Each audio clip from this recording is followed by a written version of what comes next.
not getting any better. And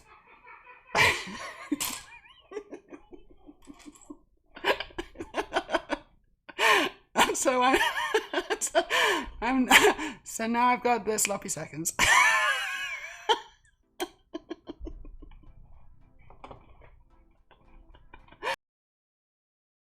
Donation from Slothdude. Slothdude, thank you so much for the donation. That's amazing. It's lovely when that happens. I'll check it out later. That's amazing. Thank you so much for the support, everyone. Oh, that definitely deserves a heart. Hold on. Let's do a heart. Come on, iPhone. Boom. We got hearts. We got hearts in the chat. Does your camera do that? My camera's amazing. It does that automatically. It was accidental. I didn't need to do anything. It just does hearts when I do these symbols. Also, I can do this, and it does. Good that would be. That's an idea that just creates itself, and you just know it's going to be good. You know it. Picklebee's here. Hey Beth, merry crime, everyone. Are you doing lots of merry crimes today, Picklebee? I hope you are. Happy Christmas, merry New Year.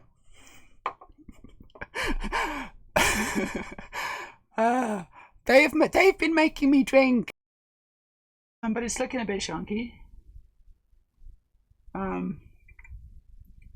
It's not quite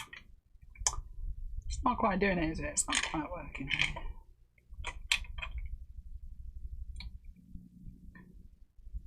And I really need to think about how to, do the mechanism as well, I'm just trying to get something that fits at the moment, and ideally with the back line. Okay, so I'm gonna build this separate. Oh! Right, you can't lift it from there, that's for sure. Oh, yeah. So I'm starting to streamline this process now. Do you want to hear a juicy click? Yes, you do. Shit.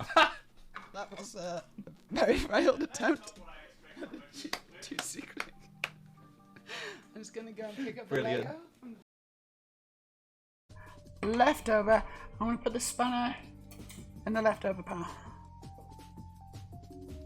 Let's see how he fits. He fits pretty well, actually. Thanks for the follow. End stream fag now. That's a fucking... What the fuck? Who makes an account like that? They've actually gone to the trouble of making that account.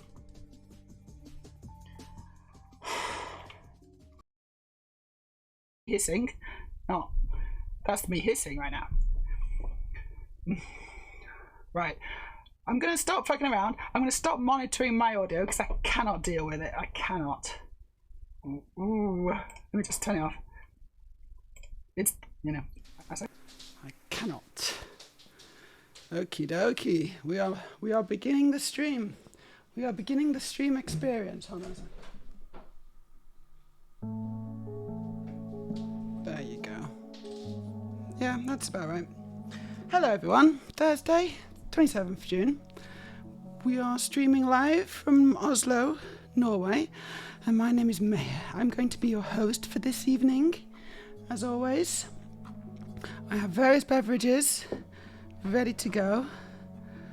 Ooh, and also, you know what? I'm a bit hot. Do I look hot? I think I look a bit hot. It is kind of warm.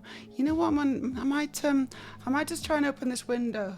Because I'm already hot, and that's not a good start. Okay. I'm not sure that's going to help, honestly, but we'll give it a try. We got lots of people in my chat, lots of beautiful, beautiful, glorious, wonderful people, all the different colours. How are you doing, everybody? We got Undead. Hello, Undead. Nice to see you. It's been a little while. How are you doing? What are you up to? You're enjoying this time of the year? It's always a fun time of the year, this, for me. July. No, it's not July, though, is it? It's June. But it's almost July. Because it's Pride. It's Pride. That's right. That's what I was going to say. I don't even know what month it is. Good morning, Zach. Kind of late afternoon for me. But morning for you. We got a first time chat from Dog-Sided Jesus. Hey Meja, why is Lego so expensive now? That's a good question. Why? I blame the rise of the far right. I think that's why it's so expensive. I think it's always a good idea to blame them. And also Brexit and greedy capitalism.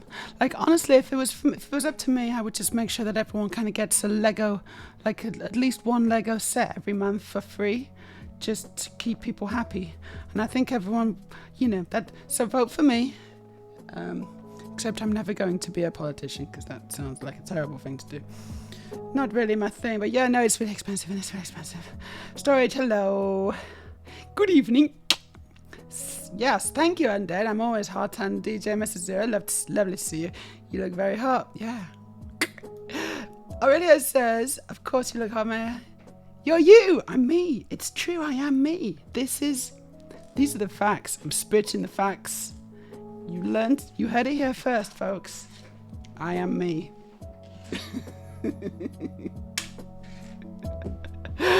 We like to delve into the really deep questions, philosophical ones, I'm just going to move some Lego across from one side of the table to the other, as is my prerogative. Yeah, that feels a bit better. There's still a bunch of brackets there, but the table's looking okay. Let me just show you what we got. What are we dealing with? This is what we're sort of dealing with on the table situation. It's fairly empty. There's just a small pile of Lego here. We're going to continue building the treehouse today, which I'm quite excited about. But also, I just want to tell you that I'm incredibly hungover. Of course I am. What's happening? Why is the camera just doing this? What's happening with the camera? Why is it doing that? It says Elgato, and I know why it's doing that. Hold on. Yeah. It's because I haven't set up the building scene yet. Yeah, don't worry about it. I'll set that up at some point. Another question. Next question. Why is my iPad not working? Have I turned it off? Yeah, I have. There it is. Okay, cool. Okay, just checking. Everything's fine. Dog-Sided Jesus says, you look so pretty. I love that dress. I gotta get some summer dresses. Summer dresses. I mean, it's summer, so it's time for summer dresses, right? This is a H&M, and I'm quite happy with it. It's a pretty good dress. It's it's fairly floaty and fairly light. Could be light, honestly, but it's pretty good. But the thing is with this one is you got to be careful with your underwear, because it's got all these holes, and so people can kind of, from a distance, it starts to it's not, but it starts to look a bit transparent, like semi-transparent. So if you don't wear matching underwear, if you don't wear white underwear, or if you wear obviously a color or whatever, they're gonna see it. That's just the thing, with clothes for women. Just something to think about. Thank you, Zach. Thank you. Dog-Sided Jesus says, yes. Where's my government-provided mental health Lego? That's the question. Seriously, I think we need to hold our government to account on these big issues, because, that's just common sense. Surely, that's going to make everyone a more productive, happier workforce, or something. A useful, productive member of society. Building Lego. Can you go away, website? Hello, please. I want to close you. There you go. We were just looking at this Barbie dream house thing the other day. Someone was building it. It's from the Barbie movie, but it's not actually Lego. It's Mega Blocks. It's the Mega Barbie dream house. And I was thinking I should make that out of Lego, really, shouldn't I? At the moment, says Undead, I'm existing. That doesn't sound good, existing. 2 hours sleep in 36 hours thanks to the heat here makes for a subdued undead. What's the temperature there? What is that? Sounds like it might be, because it's not that bad here. I guess it's about 25 or something. But we're in a basement apartment. We got no fans or anything like that. No kind of, not much airflow, to be honest. So, in fact, Oh really? Could you do me a favour and could you open the front door so we at least get some cool from the rest of the basement? And maybe also open my window, because I am actually kind of struggling. I am feeling the heat here. Starting to feel the pressure, the air pressure. Thank you, Aurelia. I bet you're warm as well, aren't you? Not yet, but I will be soon. See, My Robert. window doesn't open a lot. Do you not have headphones? No. She doesn't have headphones. So yeah, sorry to hear that, Undead. That sounds pretty bad. I wish I could go into politics, but that bloody clown show and the piranhas surrounding it would literally chew me up and spit me back out. It's not for the faint of heart. In fact, you kind of got to... it's not just... you can't just have a thick skin. You've got to have kind of... I don't know. I don't know how you do it, honestly. I mean, I guess, some people are in it and then they just have to get out. Like Nicola Sturgeon, she was kind of forced out. And a lot of the reasons that she says, the reasons that she actually just decided to pack it in, was because of the hate. There's so much hate she was getting because of the fact that she's a supporter of trans rights. It's wonderful, isn't it? Wonderful. It's Pride Week. You're allowed to be hungover. You are also allowed outside of Pride, because I'm a grown adult. No one's permission is needed. I don't usually get hungover, but yesterday I was at Pride Park in Oslo. We were having a really good time, drinking cider in the sunshine, listening to the kind of slightly bad music, slightly cheesy, felt like American imported pop rock music. Not really my thing, to be honest. But it's nice atmosphere, really good atmosphere. So many cool and exciting and interesting people and outfits, and it was just really happy. Really, everyone was really having fun. It just felt really safe. It was brilliant. So probably gonna head back to that again at some point. Not today, but maybe tomorrow. Almost certainly, if not tomorrow, on Saturday. Undead says, so I've come here to see pretty things and chill with some awesome people. Well, I'm hoping that we can accommodate you there, Undead. We are going to build some pretty things very soon. Oops. These sleeves. I forgot about these sleeves. They're quite big, so they do catch Lego. So I've got to be careful with that. I got some on the floor. Right. This is the situation. This is a pretty thing. It's the treehouse. And there's not a huge amount left to go, honestly. So I think we're just going to get started. I have been enjoying building this, but I think it's time to finish it so that I can move on to the next build. And the next build is going to be the Ornithopter. The Lego Ornithopter from June. It's waiting for me to build it, and I'm very keen. So that's what my next build's going to be. Here comes the instructions. I think it's reloading them. Ooh, Bill Swells. Hello, Bill. You just resubscribed, and you have been with us for 22 months. That's pretty amazing. Thank you, Bill.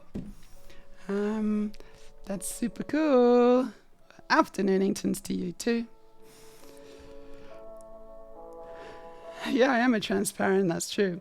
Undead says I'm goth and we're black all year round, which is not great when it's sunny because black absorbs the sunshine and heats you up, whereas white reflects it, right? That's the general theory. That's the general scientific theory. I don't know if I want to believe the scientists. Yeah, I think I do actually want to believe scientists on this one because it's basically scientific fact. I'm just gonna scrolling all the way through to where I finished. It's a long way, isn't it? Gosh, 300, 400. I don't like it when it does this, where it just resets. Nope, done that. I mean, we're going to be on to 500 here. Yeah, look at this. We're into the 500s. It's no wonder it's taken me a while. That's a lot of stages.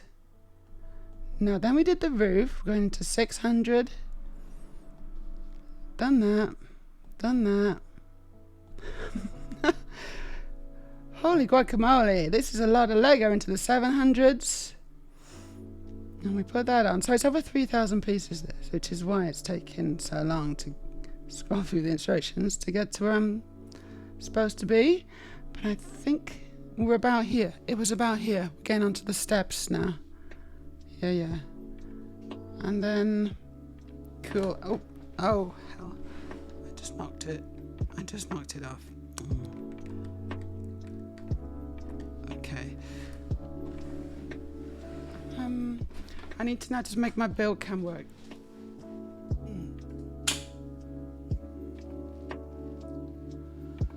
Ooh. I maybe should have worn something else.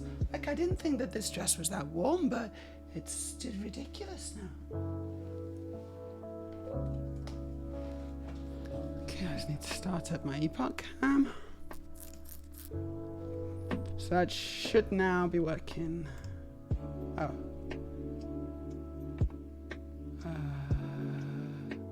Yeah, there you go. I thought it would. This treehouse is very in the way, but I should be okay to just build here. I should be fine. It hit 28 degrees yesterday, 28 degrees, and we're still at 23 at 2 a.m. this morning. That's really warm, isn't it? Have you got fans? Have you got at least got some fans? It's always a good idea to stock up on fans. I've heard the black-white thing just doesn't matter, storage says, but fabric really does. Linen and cotton are a big help, no question. Linen's really good, actually. I'm a big fan of linen items. Yeah, okay, I remember this. I was looking for this piece and it's not here, actually. Pretty sure this piece is not here, so I'm just gonna have to do a color substitution, which I don't really enjoy doing. But I don't think I've got much choice at this point.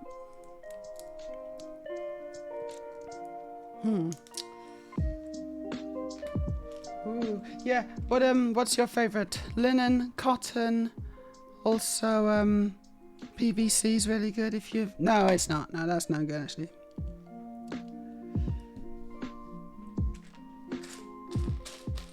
Okay, that's really concerning. I don't actually have any of the pieces that it needs. How has that happened? So I've got this other colour. Look, see, this is the wrong colour. It's orange. It's more orangey at the top. It shouldn't be, but I don't have the right pieces, so I'm just gonna use the wrong pieces. Not much of a choice, I don't think.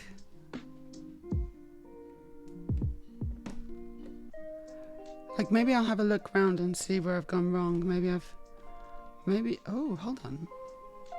Oh, I can see straight away. No, I can't. Can I?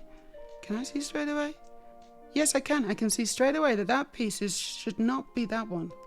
All right, hold on. Here we go. I figured it out. I'm just looking at this picture and I figured it out where I've gone wrong. And I can just take them straight off and then put them on. Cool. And then it was this one as well, I think. Oh. Yeah, no, yeah, it was, yeah. Cool. And then put that up there. That's on here. Cool. I just changed the colours. So that's why I couldn't find it last time, and that really kind of confused me, actually.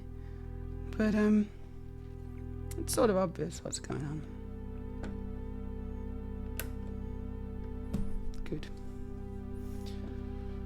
Ooh. I'm not that popular to have a good fan base. You are quite popular, Undead. Aren't you? Well, I think you're popular. Silk should be pretty good for super hot weather too, I've heard. Not sure which is better, though. Silk is expensive, isn't it?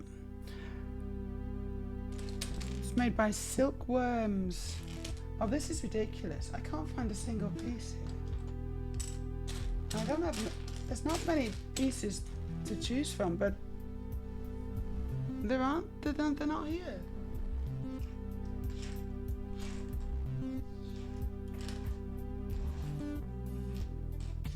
Oh, stop it. There we go. There it is. I couldn't see it. I've not got much Lego in front of me, but I still couldn't find the pieces. PVC is good for you if you want to harvest a lot of sweat without it being discolored by fabric dyes. Yes, because it's really useful if you can harvest sweat. What do you actually harvest the sweat for? Like obviously I know why I harvest sweat, but why do you harvest sweat, Storage? So the other day I was getting my bus into it was a tram. I was getting my tram to the Pride Park in Oslo. Beautiful day again out there. It's quite warm, and I did see a beautiful woman, as I often do, see a beautiful woman, and she was wearing PVC pants or something, and I was like, hold on a second, what? And the thing is, I was like, she's got to be like super duper sweaty and sticky and like a bit nasty down there. You know, it's not going to be so nice to wear that, surely. But then I was like, well, on the other hand, that's how I would be feeling. I'd be really sweaty and stinking horrible. But I'm not sure she's even human. I think she's probably an alien who doesn't affect her, you know? These things don't affect her. Does anyone else kind of feel like there are people out there just walking among us who are on a completely different level, you know? Completely, like they're like super people. They're not bothered by a little bit of warm weather. They wear PVC pants and they don't sweat and they don't get uncomfortable and they're perfectly happy. And they take them off at the end of the day and they smell, you know, like a meadow. Like a freshly cut grass. And if that was me, then I'd be, you know, I mean, I don't really want to go into too many details of what the smells would be like, but it wouldn't be a fun time, not just for me, but for anyone in my local vicinity. But that's because I am actually human. I don't understand it. I wish I was one of these incredible people who, you know, weren't bothered with such trivial things as comfort and temperature and PVC or whatever. But I'm not.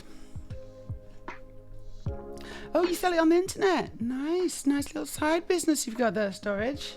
How much? If you don't mind me asking, how much do you make? Is that like a really, like you don't actually have another job, do you? You just sell your sweat on the internet. That's quite incredible. And I mean, obviously, it's got a lot of uses. It's it's medicinal, right? It's for medicinal purposes. What? Right, that doesn't make sense. Oh yeah, okay, here we go. It's very good it's very good for people who are pregnant.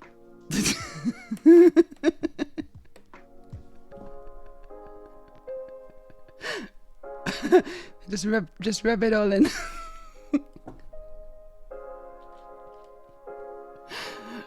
And then she might just like the feeling. She just likes the feeling. Yeah, I guess. I don't know. Yeah. I don't. I wouldn't, and I don't. I mean, probably I'd probably get a rash. I'd probably get like a sweat rash or something, you know? And I'd also probably lose like half my body weight just in sweat, and I'd be dehydrated, and I'd be in a right mood. I think I'd be in a massive, bad mood, honestly, if I attempted that kind of outfit. Which is why I don't attempt those outfits. Not, it's very weather dependent.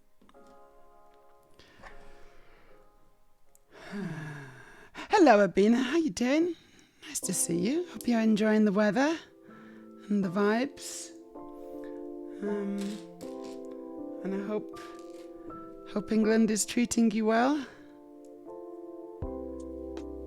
I still do miss England, you know. I still miss it. I mean, it's great to be in Norway, obviously, in Oslo, but I do miss England. I want to make a pie. I really want to make a pie. This is my dream. I had a dream of pie.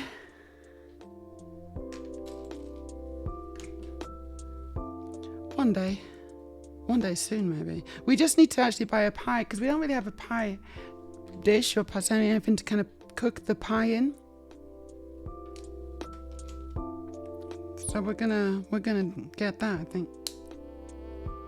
Oh, talking about pies. It wasn't even that long ago since I ate my lunch, but now I'm thinking about pies now. Oh, these sleeves are stupid. They are stupidly annoying.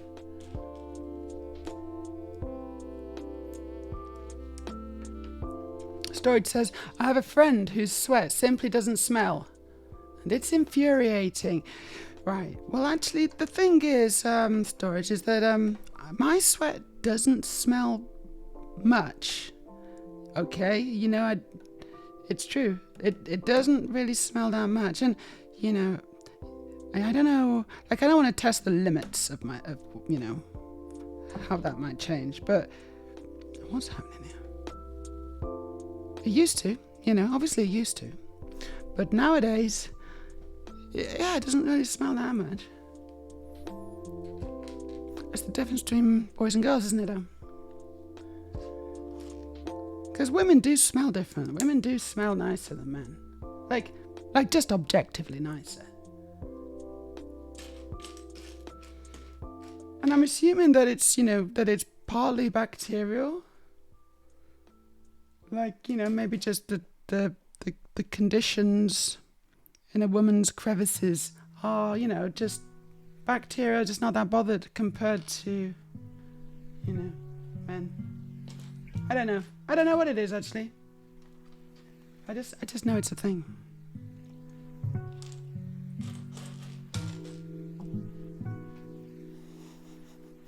No, it's good. It's good. We're fine.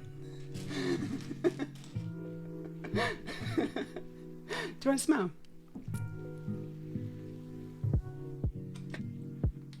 I can't find it. Please.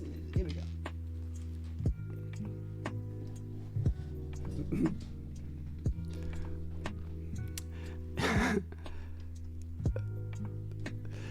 Zach says, I made a rhubarb pie on the weekend. It was so good. Rhubarb pie is not my favourite. I don't know about rhubarb. Like, it's like very tart, you know? And I just can't relate.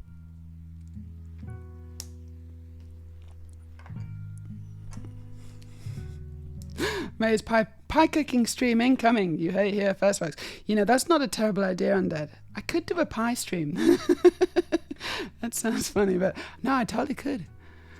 I really would like to make a quiche. We could do I would love to make a pie on stream.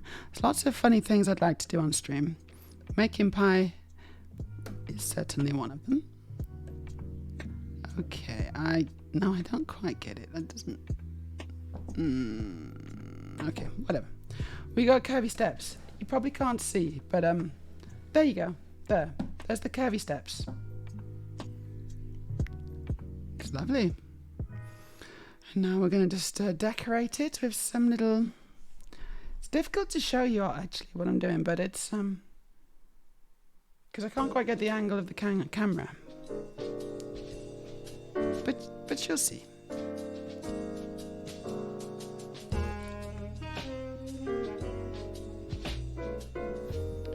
No, it's a good idea, Undead. I'm definitely going to do that. Abina says it's the first summer where I'm not reprimanded for wanting to dress in like boy shorts and a vest outside. It's going okay. How are you? I'm good. I'm hungover.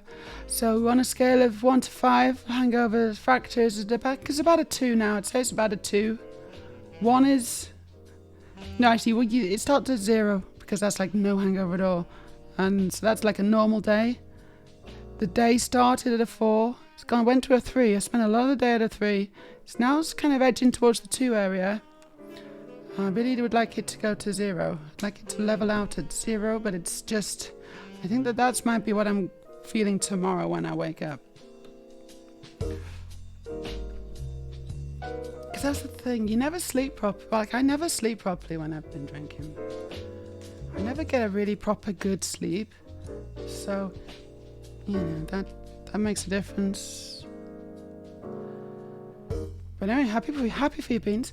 The story says, I've heard fresh sweat smells of nothing, and it is bacteria feeding off it that makes it makes the sweat make what with it what yeah, it makes the smell. You said but you said you didn't say that. But makes the smell when it's stale. But his is clearly of no nutritional value, so I guess I've at least got that over him. So it's a guy, it's a him. Interesting. You said makes I didn't know. I was expecting you to say that it was a woman, but it's not. It's a guy who doesn't smell sweaty. That's... Do you want to give me his number? That sounds exciting. Storage. I'm not smelly. My sweat is just very nutritious.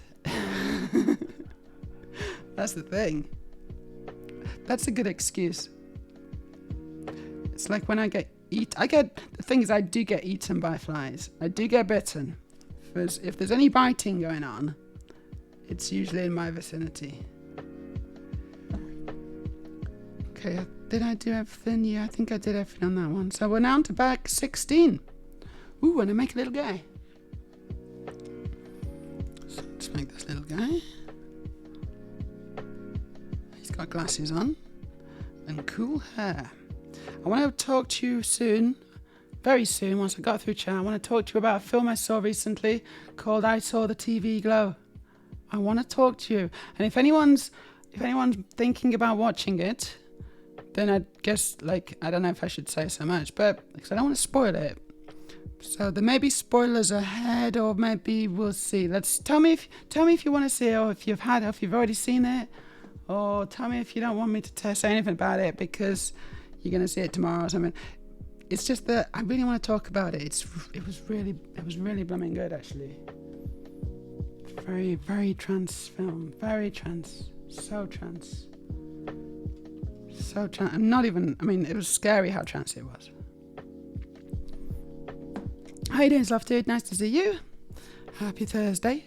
Rhubarb and strawberry is a glorious combo. Yeah, rhubarb with something is good. Like rhubarb, with apple or something like that. That's quite a good combo.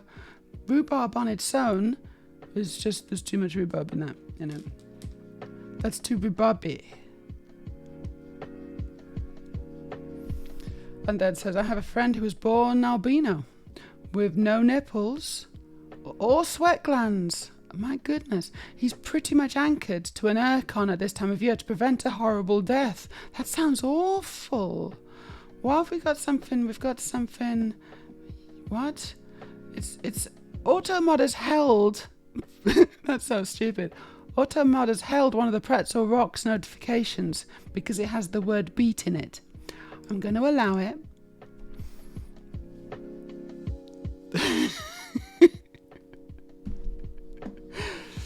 Yeah, that sounds really bad, Undead, though. Poor guy. Or girl. Can't tell. Slufted says, I've been having a really busy week. Just came from a walk. Did you have a nice walk? What are you? I'm a mouse. Duh. Okay. Ooh, Aurelia, could you go grab my, I don't have any bunny ears. I used to have bunny ears, but I don't have them. But I got some horns. They're in my bedroom, I think. Or they're on the shelf with my clothes. They're on my dresser, or whatever it's called. Could you just have a quick look? Sorry, thank you, Aurelia. Do you know which ones I mean? The red horns, yeah? I've definitely seen them recently. I don't know where they exactly are.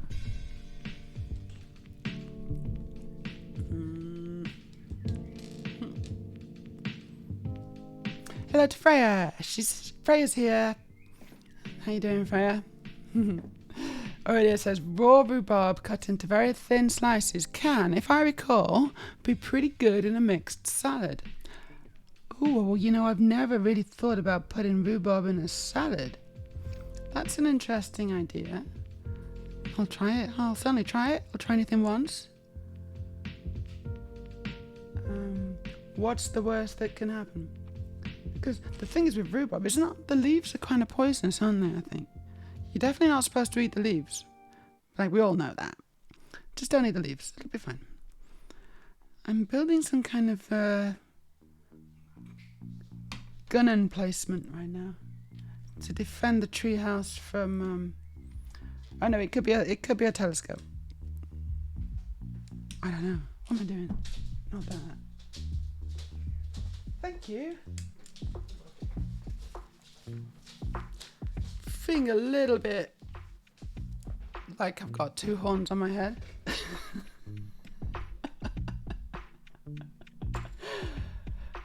Oh yeah.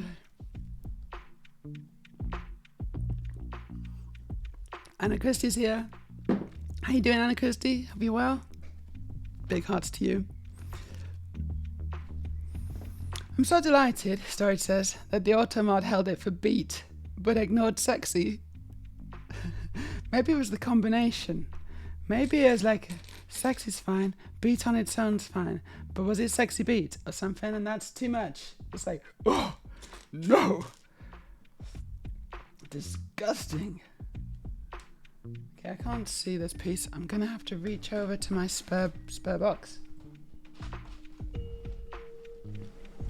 Sexy beat. I've never heard such filth in my life.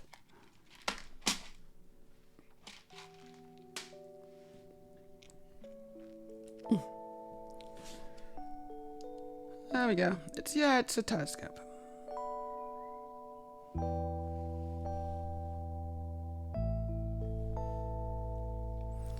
Where's the telescope go? It just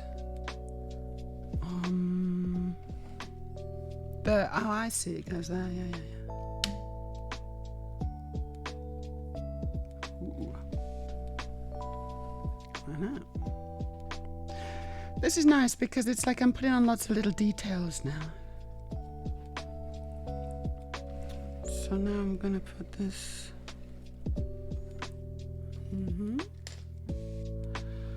Ooh. Dark blue is such a nice Lego colour. How did we live without it? It is nice. I was thinking exactly that. And the thing is, it's the combination, isn't it? It's the dark blue as the roof on top of the brown and the various different browns in here. Like, that combination is a real winning combination, I feel. They did, there's some really nice colour combinations you can get with Lego. Right, so I've now got a sack. I hate sacking. That there. There we go. First time I sacked anyone. I mean, I made them redundant. I didn't really sack them, but it's like the same thing because they were useless. First time I sacked anyone, he cried. And, oh my gosh, that was painful. That was really painful. He was crying and I was like, oh no, don't cry.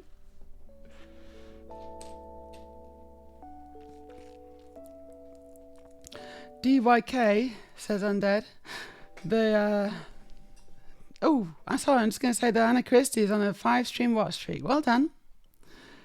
Yeah, DYK, the Royal Horticultural Society, have recently banned rhubarb plant variants from being sold around the country as it is not an indigenous plant and is now considered too invasive.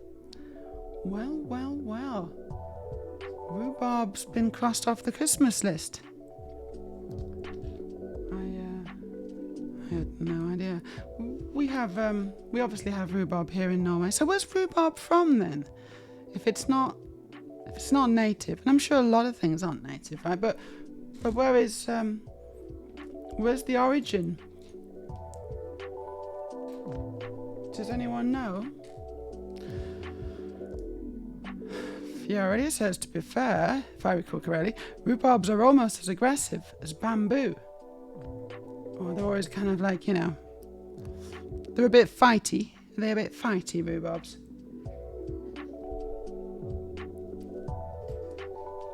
you don't need that. It's no wonder. It's no wonder they're getting a bad rap.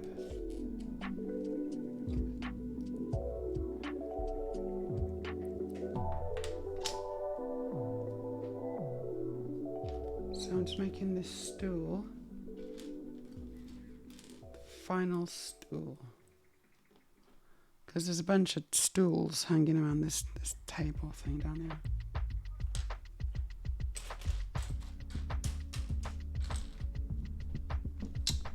Uh-oh. Right, let's have a look at the spares. Oh yeah, there it is.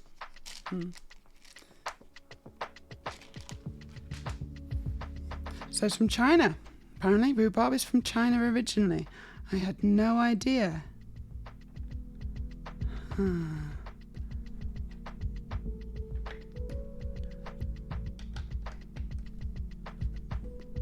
Oh, I had two there. What?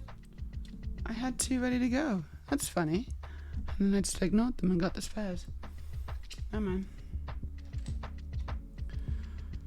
The Victorians brought it over as it was good for landscaping big estate gardens. Undead knows all the rhubarb facts.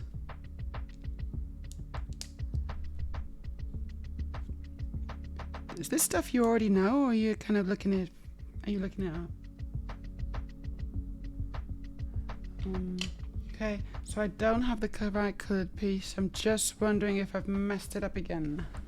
Have I put one where it's not supposed to go? What to say?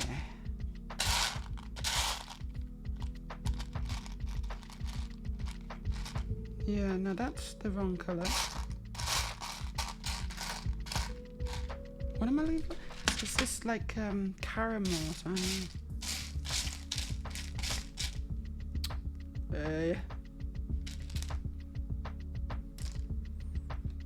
That's needed. That's needed. I just need a tile. There you go. I got one. Brilliant. Awesome.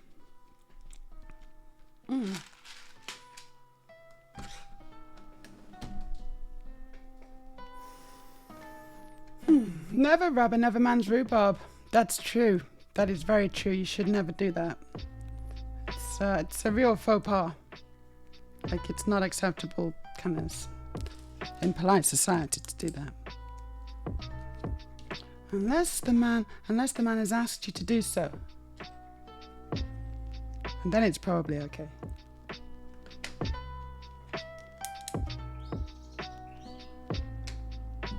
Undead, something I sadly know from many years gone by. You sadly know it.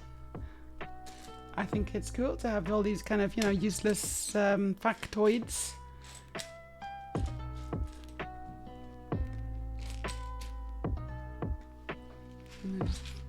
Hanging around in a brain.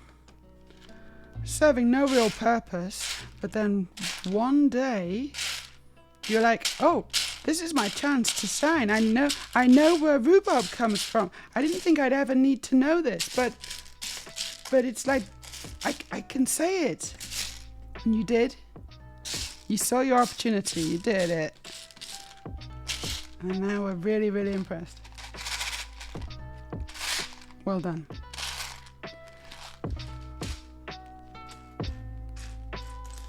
Okay, I'm not seeing this piece either.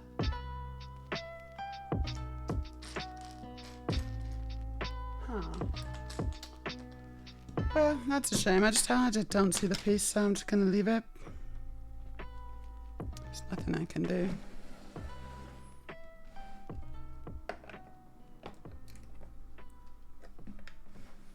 It'll either turn up or it won't,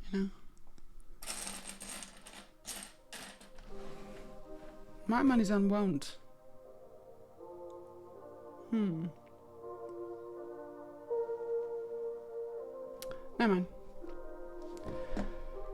But remember, there are still a few parts on the floor under the sofa. Oh, are there? There's some parts on the floor under the sofa, apparently. Should we get them? We should probably get them at some point, yeah? Because then I might be able to build a Lego.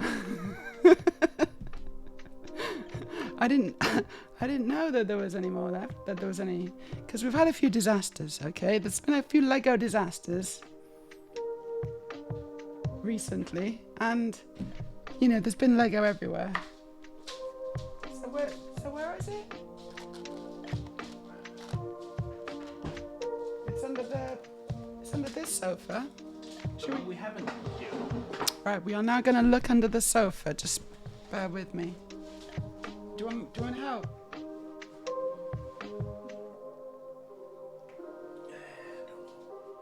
Problem is, I think we need to move it like properly, and that would interrupt too much. No, we could just go like this. We just move it like this. It's okay. Don't worry about them. Do you see any? Yeah, I'm picking up stuff. Cool, we are picking up Lego. This is good. Well, I'm not picking up Lego. Aurelia is. Careful. Okay, I don't need any of those. Oh, no, I don't need that either. Yeah? I think there's one more, but I can't see it here.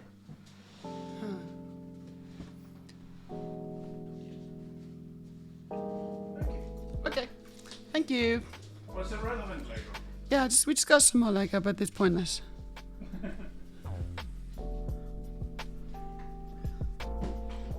It's all just like tiny little bits.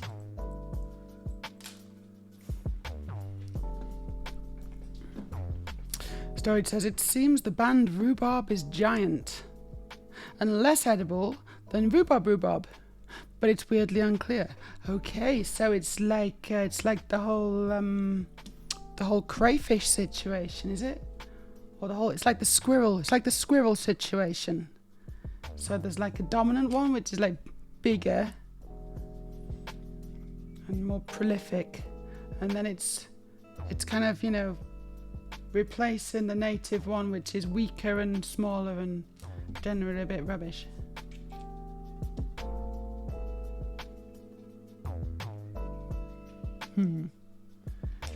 It's bullying our native rhubarb.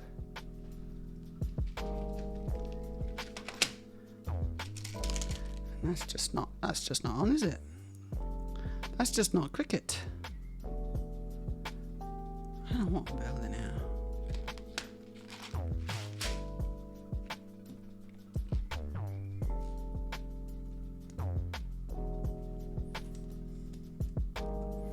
It's Gunera manicata, giant rhubarb, versus Royum rhabarbarum, which is edible rhubarb, but like that simply doesn't seem to matter in any of the articles I've found. So, can you not eat the giant one? Thanks for the hydrate stuff. Ooh, got some stretching. Now we're gonna stretch. Oh, that goes real short, that one. I thought that was longer, but it's actually not at all. So I'm putting that on the table. Just put that on the table, I know it is. Brick hunting, bombs in the air, you've been won. Hey, says Studio Errol, how you doing? Why am I a demon? Because I am. Because I was drawn this way. I'm not a demon, I was just drawn this way. I am gonna, right, I had a little corner. I'm just gonna put this on. It's wrong. No, I'm gonna put this one on. It's also wrong, but it's better than nothing. Maybe. Yeah, no, it's because someone redeemed a fluffy bunny thing, but I'm gonna take it off now. That's enough of that. Studio says, I now have 7 speed champions to build or tear apart and then build. Technically 8, but I'm not going to rebuild the Lambo again, so just tearing that apart. Yeah, for pieces, just keep the pieces. So you kind of got a bulk purchase, did you, from Finn or something?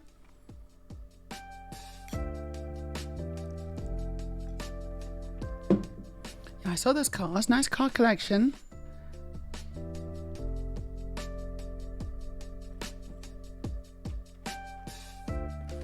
So I gotta put this on here. And then I got to put some pumpkins on. Ooh, some glasses. And then so it's a little picnic. A bottle. Where's the bottle?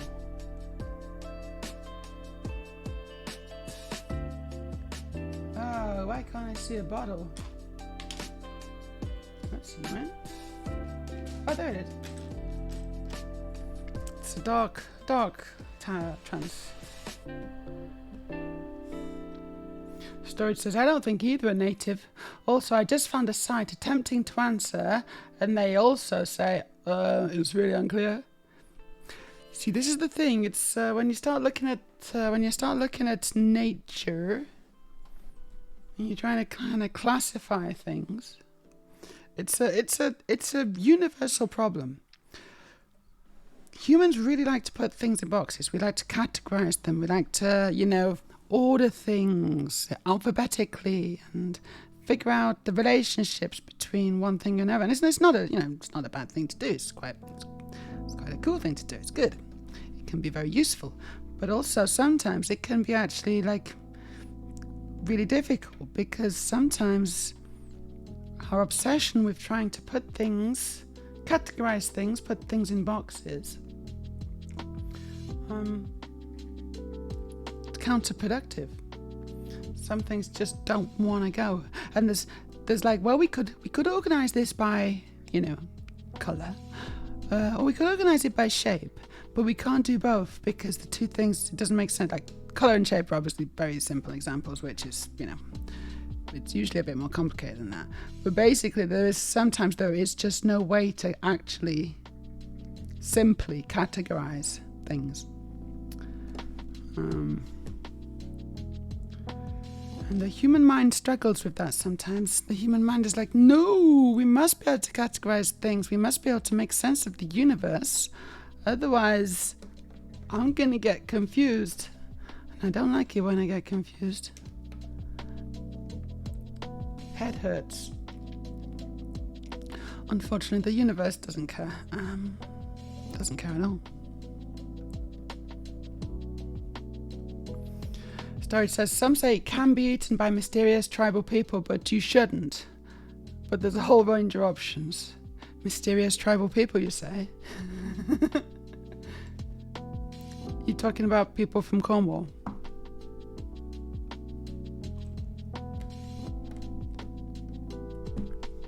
I do still need to drink. This is true. I still need to drink.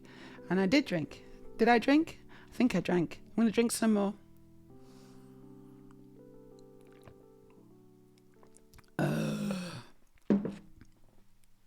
Bought 6. Says Emma. Bought 6 from Ties? I don't know what Ties is. What's Ties? Went to get them and bought the dual McLaren pack at Outland. Had a gift card. Oh, very nice. You've got an Outland in Bergen as well. I didn't know that. I suppose Outland exists in various Norwegian cities. We've obviously got one here in Oslo. It's quite a big one. It's okay. The Lego is slightly overpriced, I feel.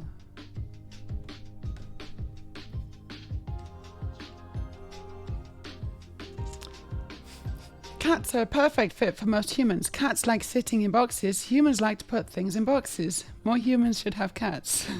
Very good, Aurelia. Yes. Cats enjoy categorization.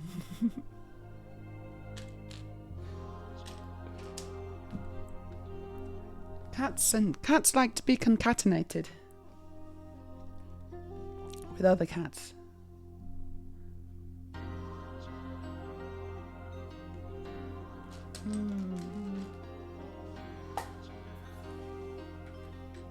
And you can combine a cat and a fish and you get something entirely different then. Not as good as either. Oh. What? Oh, okay.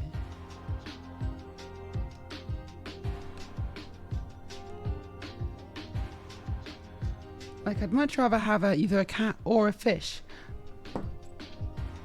but a catfish. And I'm not talking about the fish, there's a catfish. Well, that's obviously that's fine.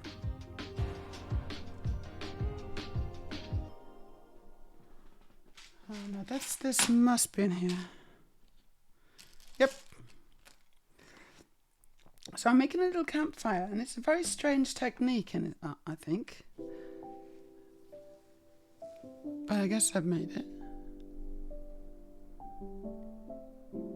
No, is it 2? No, there was 3. I don't get it. Never mind.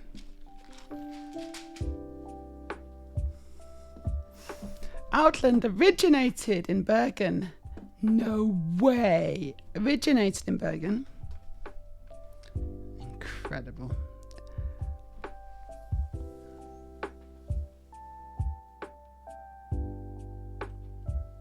Yeah. Is it? So how big is it? Is it quite a good shop in Bergen? I assume if it's the original one, then it should be a good one, right? And the Lego is way too expensive. But since I had a gift card and rather wanted to buy Lego than random comics or such, I went for Lego. I mean, if you got a gift card, it's fine. It's basically, and it's sort of free, isn't it? And it's something like a birthday or something.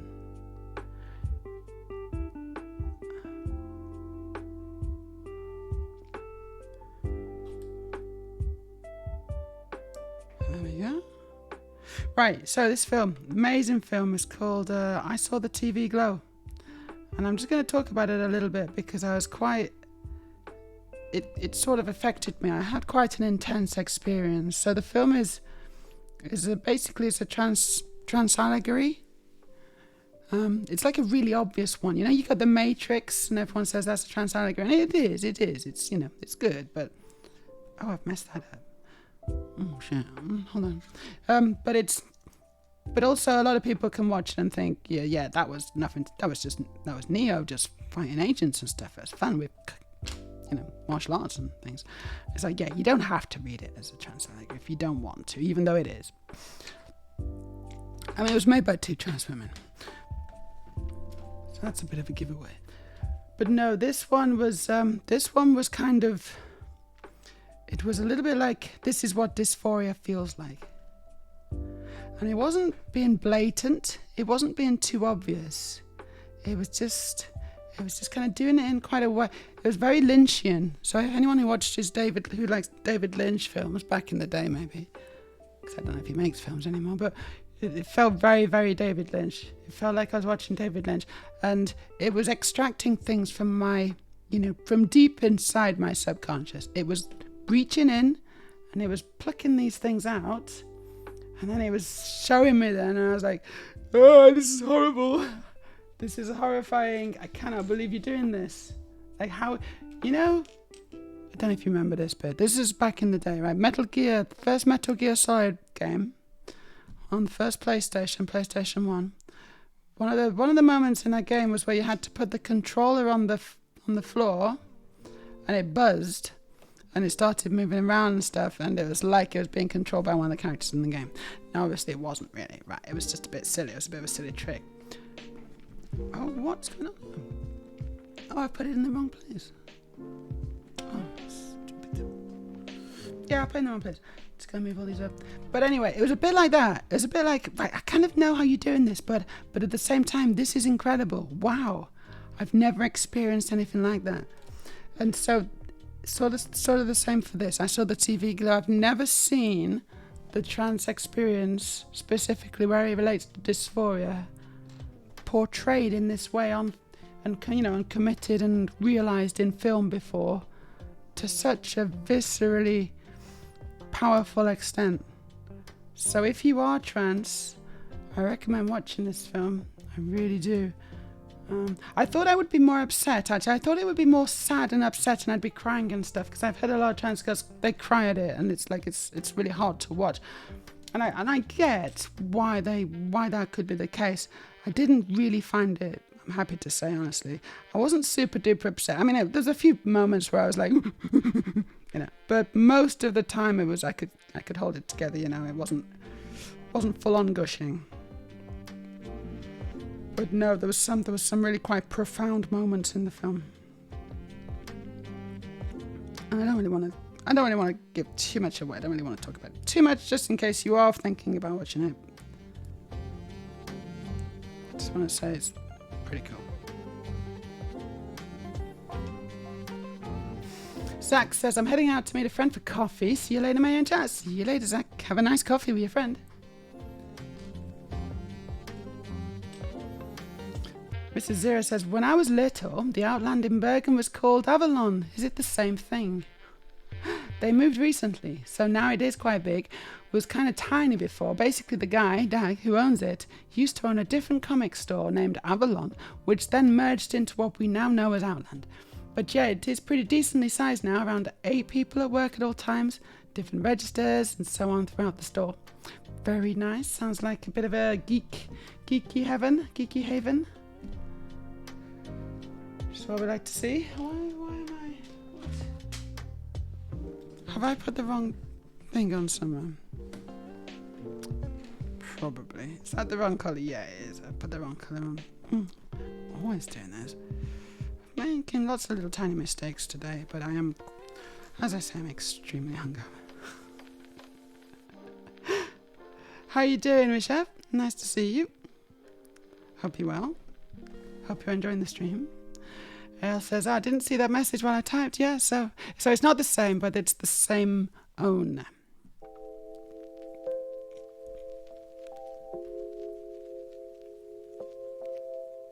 I do like Bergen. It's been a little while since I was there. I was there last year.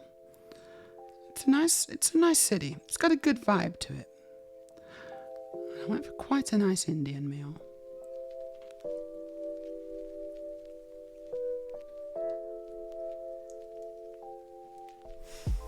There's a game out there where you have to go out and literally delete a file in the game folder to complete it. Yeah, cool, Aurelia. That's kind of what I'm talking about. It's like a, that is definitely an out of the box kind of idea, isn't it? That's great. What's that called? Do you know what game that is? That sounds like a fun game. Has anyone else played that one? Hey, Laura Skywalker's here. Hello, how you doing? It's called Doki Doki. Is that what it is? It's called Doki Doki. Errol thinks it's called Doki Doki. Just a funny name for a game. Okay, so I'm putting some plants and things down on the base here. Like so. And then I gotta put these two big, just one piece plants on. I think this one goes here. Might as well point it the right way so it's exactly right. And then this one goes near the mushrooms. It goes there. Okay, now we got a crate with some vegetables and things in. Food items. What's going on in there? No, okay. Yeah, I got it. Yeah, I've not played that. Have you got it in your collection, Aurelia? Because I'd quite like to. That sounds fun. I'd quite like to see that. I like to see games which are really creative like that. Speaking of games that are really creative, I've been working on my game today. I'm very happy with how it's going. I'm creating some cool shaders and effects, let me tell you. I do enjoy programming a good old vertex and pixel shader. Fragment shader. I do enjoy that. Put the fish in. And I'm working on kind of lens particle effects. Particle effects that have a depth that are affected by depth of field as well. So they blur out, and then as they blur out, you get lens reflections. Oh, it's good. Oh, it's just good, you know. I do like doing that. Oh, right. I thought I was sticking it on. I'm not sticking it on. I'm putting it on this winch. How'd you do it? Gotta turn it.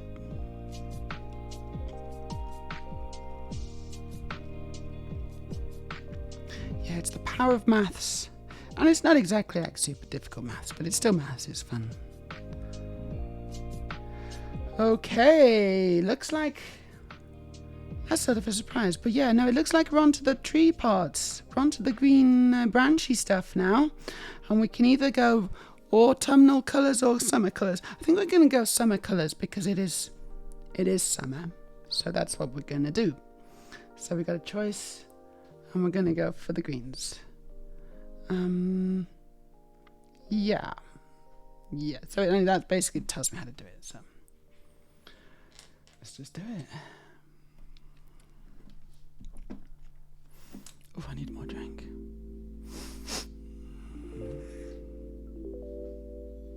See, now mentioning the title would be spoilers. Doki Doki is a spoiler? Just saying the name of the game is a spoiler of the game?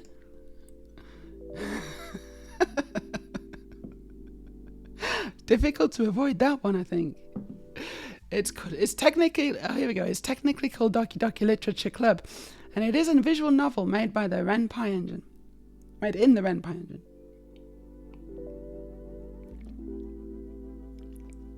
Inscription and the Outer Wilds DLC both messed around with that kind of thing at points too. So someone needs to be writing this down. I should be writing this down. I'm gonna copy all these things because I want to check them out when the stream is finished. I'm gonna paste them into my notes of games I want to play. I've got games, films, books, all the stuff. I don't have time to find it though, so I'm just going to paste it into a new note, which is what I always do. Oh, my notes are ridiculous. Right, then we got two good recommendations. Inscription, The Outer Wilds DLC. Thank you. Copy this. Paste it in. It's difficult to reach my keyboard right now because it's all the way over there. Cool, done it. Okay, Studio L says, I used to do Ren'Py games, so yeah, it was kind of big when it came out. You used to do them? You used to do them as in you used to make them? Is that what you're saying? Because do can be interpreted in various ways. Aurelia says, I do not have Doki Doki Literature Club. No, I watched most of it. It's like a handful of hours long, and it deals with self-unaliving and some dark personality traits. Yeah, maybe we shouldn't play that one, actually. I don't know.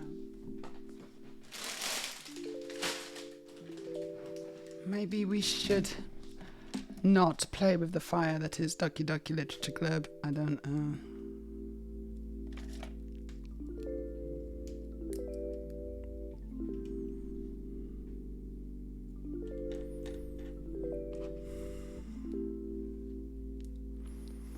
Storage says, I'm pretty sure Doki Doki was free. There's a Doki Doki Plus edition on Steam for £10. And oh, sorry, I missed that. Errol says it's a creepy AF game, not due to scares, just the overall feel. Well, that's even better. Yeah, the atmosphere. Like the atmosphere is what I like. I like things which have got this kind of atmosphere, especially if it's a bit creepy or kind of menacing or like an air of dread. If dread permeates the atmosphere of something, a film or whatever, then I am totally down with that. I do quite like that. That floats my boat.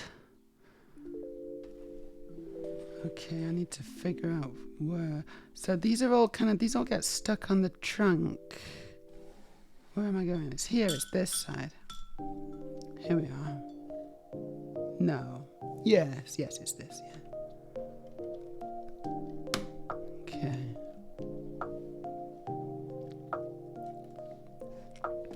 I've just checked, you can still get the original for free. Ooh. Now, the next question, Storage, is it available on Mac? And I think I know the answer already.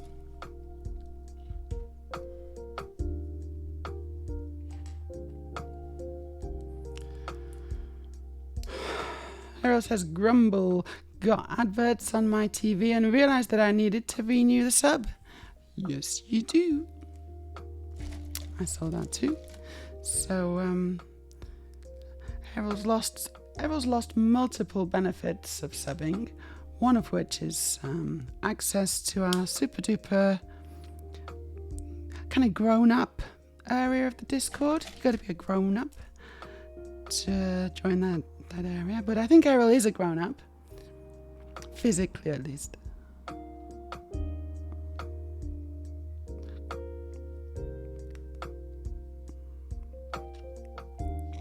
Slough dude. Ugh. My work week was pretty exhausting. Not working Friday, so at least it's done now. Cool. Yeah. You don't have to work tomorrow. Good move. I need to do something else now, or I'll fall asleep and have the iPad fall on my face. Yeah. What are you thinking of doing? Right. Where's this go? Oh, okay. That's the one with the bird house. I can't find it. There. It's here. Okay. Ooh. Yeah? That doesn't feel right. Why does that not feel right? And also, I think I've missed a bit. No. Oh, no, I don't think I have. Yeah, I did. Did I mess this up? Oh. That's not good. Okay, I don't know what I've done. Never mind.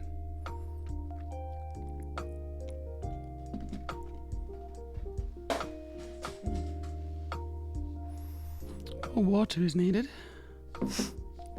It's a RenPy game, so yes, even if it isn't originally, you can just convert it via the RenPy app. RenPy. So I have no idea what RenPy is. RenPy. I've never heard of it. I'm now Googling furiously. Hold on, I'm good doing it over here. Ooh, excuse me. RenPy. RenPy Games. It's a visual novel engine. Cool. What is RenPy? RenPy is a visual novel engine used by thousands of creators from around the world that helps you use words, images, and sounds to tell interactive stories that run on computers and mobile devices. These can be both visual novels and life simulation games. The easy-to-learn script language allows anyone to efficiently write large visual novels, while its Python scripting is enough for complex simulation games. And it's open source and free for commercial use. Very, very nice. Never heard of it.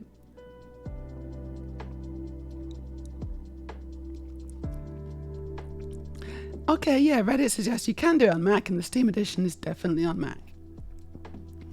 Stuffed It says there's the drawing on the agenda, but I think I'll play something a little first. Bye.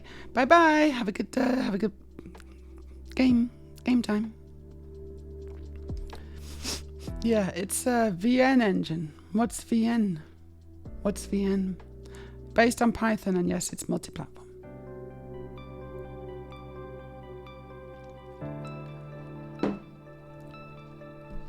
What's a VN? You say VN like you expect me to know what that means, but I don't know what that means. Banum. Hope you're not too attached to your account.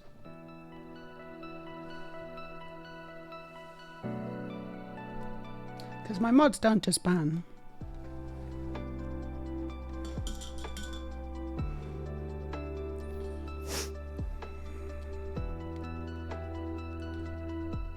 Building scene. Okay, where were we? We were building tree bits. So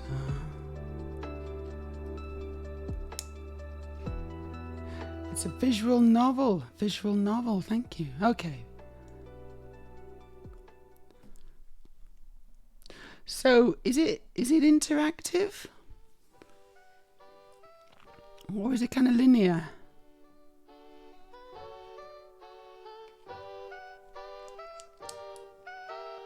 Oh, cool.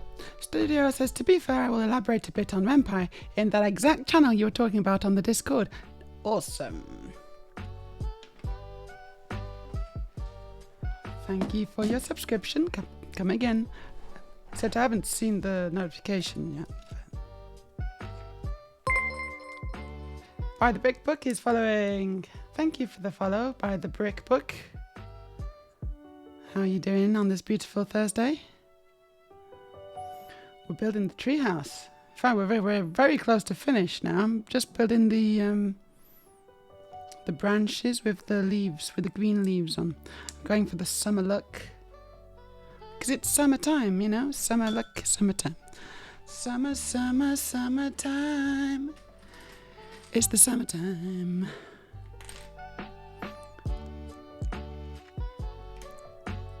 Summer's a good time of year. I think it's not my favourite. My favourite is spring. But summer's pretty good. Summer's a close second.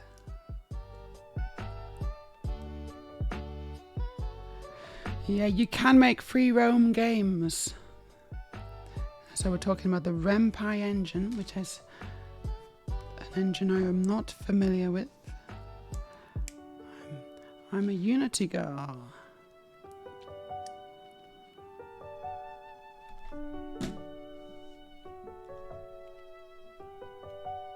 Oh, it's two of those, okay. And that just goes... Well, that's not clear. Okay, like that.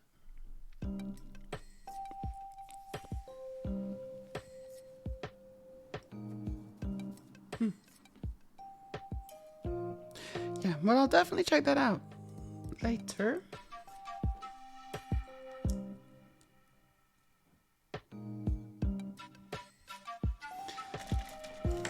Do I need to make a lot of these?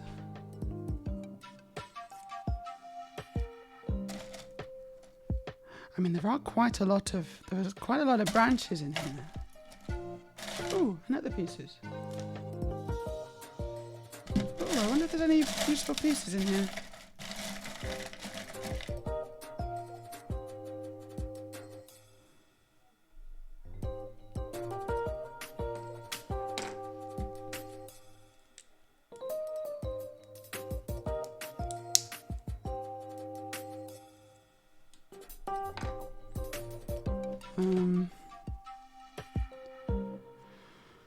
I think I need some more drinky soon.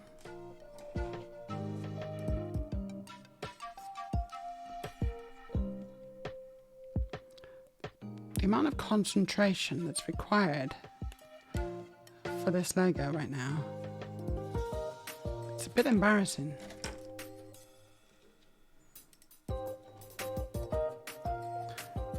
I think maybe I'll have a little break soon. Oh, we got a new follower. Encore Vivant. Thank you for the follow, Encore Vivant. Got a lot of Lego in front of us. And we're building it. And having a pretty good time. This is really complicated, actually. Or is it just me? I see. So we're kind of creating branches and like spreading it out like this. And we're connecting it with these bits.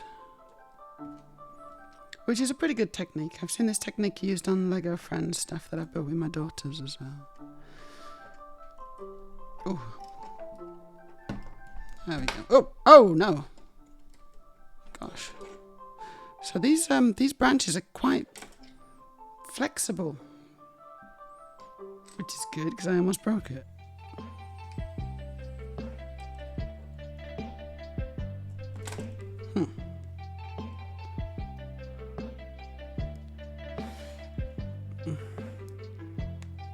But it's a bit tricky getting these pins in. Wow, he just keeps going. I'm gonna put this to the side, that is.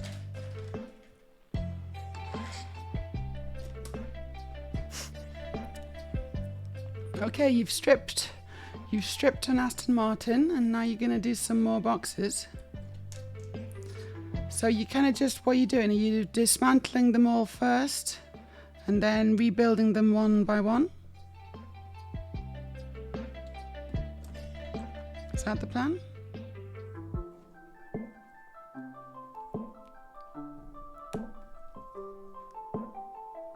Oh, there we go. Good. So I built that, and now I just put it to the side. Don't really do anything with it yet. I'm building something else. That is the plan. That's the plan.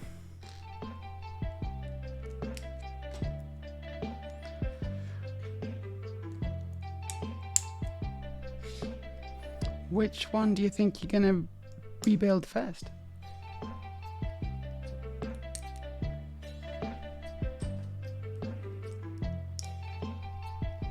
Like, you must have a favourite.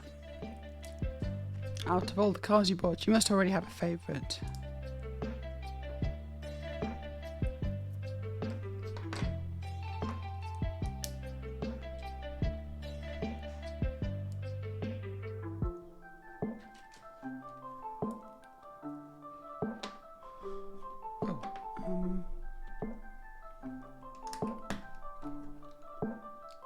It keeps falling off.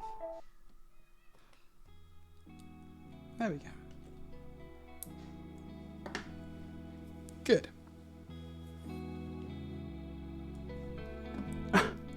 The automod keeps holding. The automod keeps holding the stream names, the music names. That's so funny. That's the second one it's done today. I don't think it's ever done that before.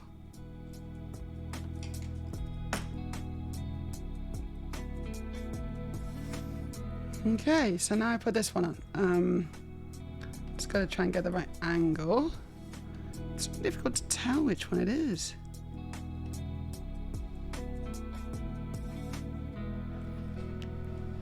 Oh, it's gotta be that. It's gotta be that. So this goes here. I think.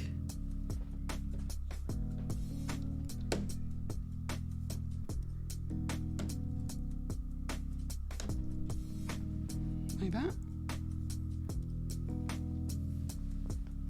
It's possibly like that. It's hard to tell. Okay, now I'm making another big branch.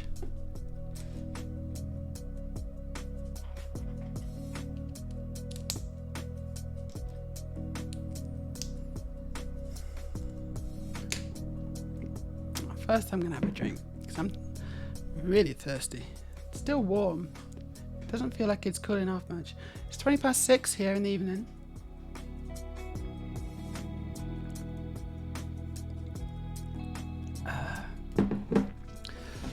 Okay, Errol has figured out his favourites. I think my favourites were either the grey Aston Vantage GT3 from the double pack. Yeah, I don't have that one. Or the dark green Lotus Avija. No, is it Avija? Avija? That's a good one. I got that one. Yeah, that was good. I think I'm going to do the Lotus first.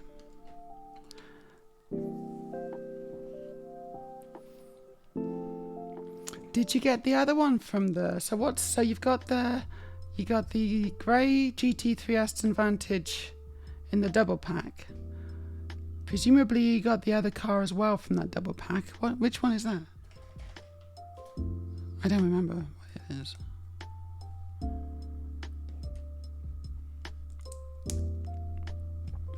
Another Aston Martin, I'm assuming. Oh no, I've knocked the vegetable box over. All the vegetables have fallen out. And the cherries and the fish. And the apple. Right, there we go. That's probably not going to be this is the first time. That's probably not going to be the last time that happens. Oh, I've got an idea. I think I might put my hair up because I'm so warm. If I put my hair up, I think it'll be a little easier to manage heat distribution.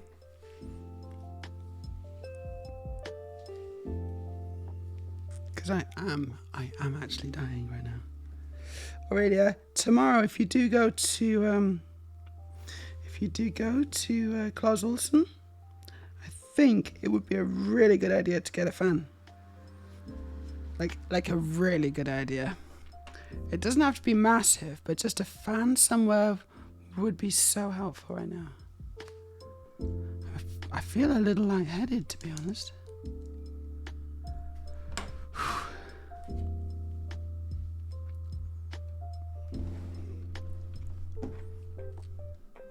The McLaren set is also good, the orange McLaren, but I'm going to wait with that until the end. Oh, yeah. The other Aston is a Valkyrie, a bright green one. Okay, yeah, that's really cool. That is cool. That's the one you dismantled. I'm sure plenty of us are massive fans. Right, but can you cool me down? Is the question. That would be really good if you could. Just come over. Exactly, get some palm leaves. Oh, that would be so helpful right now.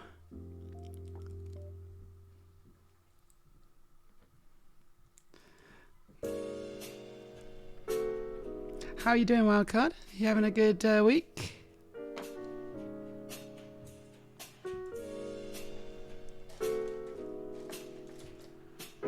Me and Aurelia were at Pride Park yesterday in Oslo, having a jolly time in the sunshine. Beautiful weather again, just beautiful weather. I haven't checked the forecast recently, but as far as I can remember, it's looking great for the whole week.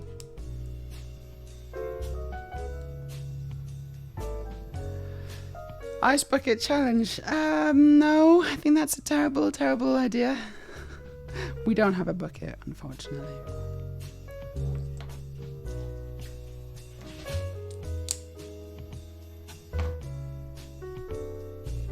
Sadly, we don't have a bucket.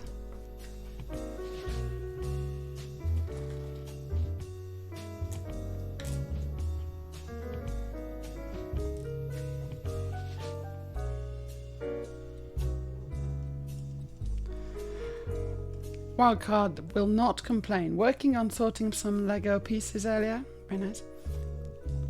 Oh yeah, thank you. Looked lovely, both you and the weather. It was very nice. It's a very nice time.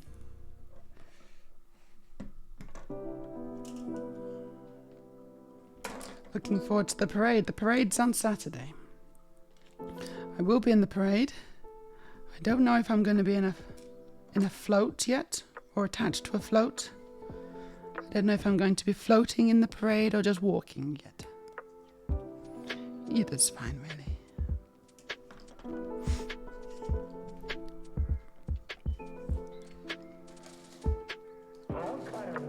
Although maybe I should go on a float.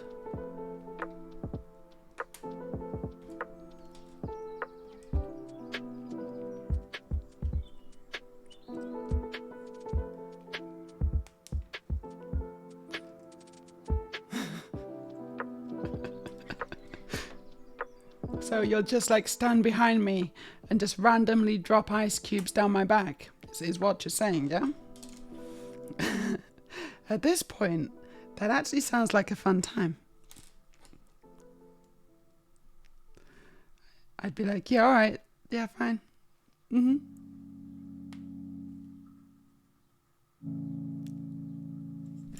Oh, come on. There we go.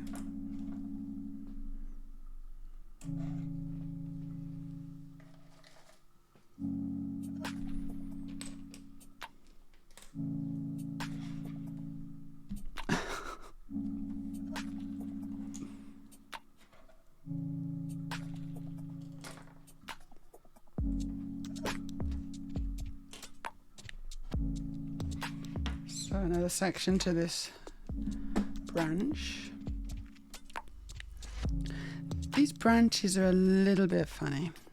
They're not very branch-like, I gotta say. It's difficult to make Lego trees. I've been thinking about Lego trees. This is something that I've been thinking about. Not recently. Just generally. And I was trying to think, how would you make a really good Lego tree? Not sure I really came up with any answers, to be honest. It's a real tricky problem.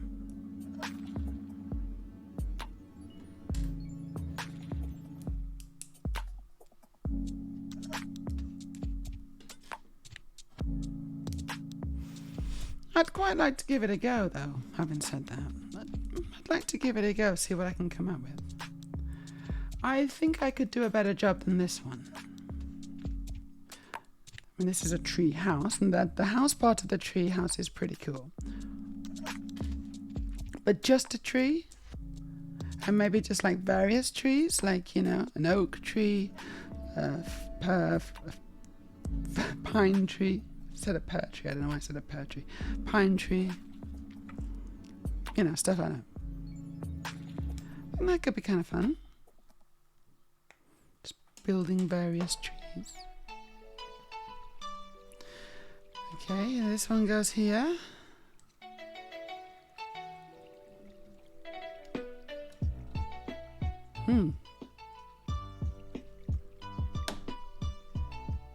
Oh, that's not good. Tried to move it up and all the Lego came off and the branch stayed at the same angle. Try again.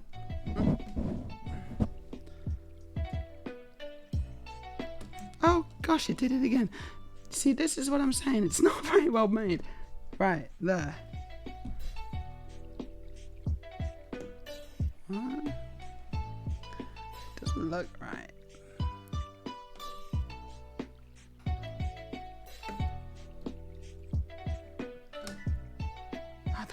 That's really strange. It doesn't look right. How can it not look right? Oh, that's been bent. I see. There we go. That's probably fine.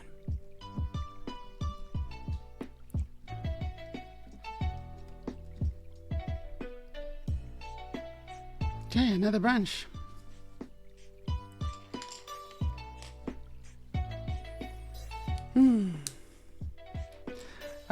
Could I possibly get another coffee, please, Aurelia? Or maybe it's time for chocolate milk. That could be really good, honestly. Chocolate milk, that could be so good for me right now.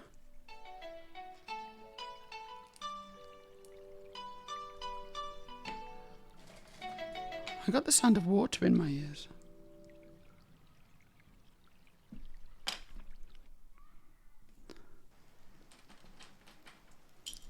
It's making me realize I'm thirsty.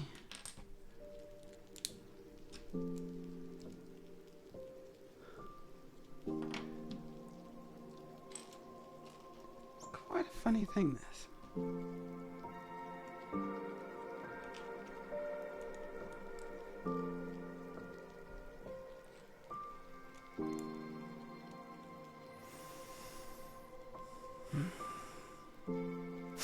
Oh, storage says, wow, my chat redeem thing's gone. I can't do munchies or water anymore. Ooh. Why not? Something's broken. But that's not like Twitch. Hopefully it'll come back.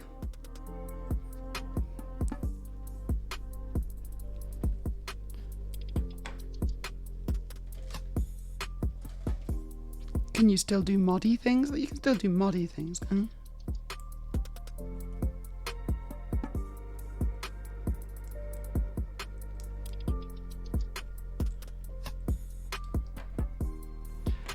Oh, it is still there. It's now a tiny unmarked black box in the corner.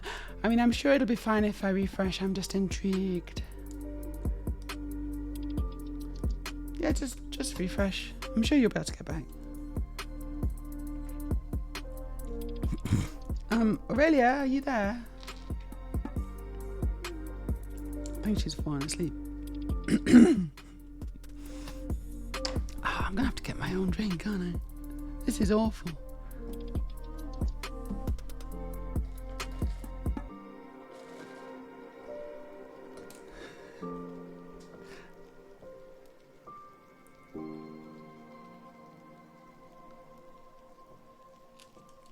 I'm just going to finish this bit.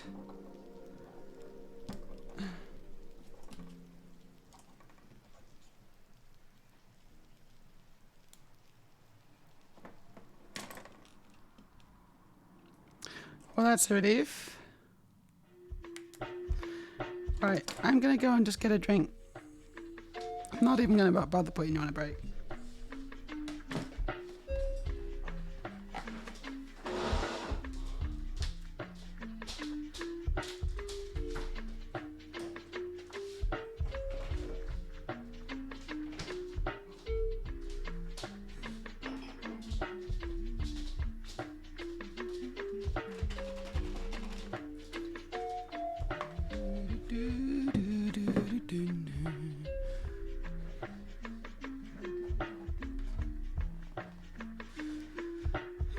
This is really tangled up. Oh no.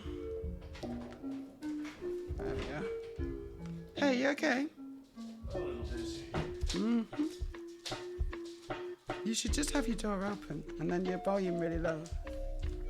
That might be better. That's what you should do.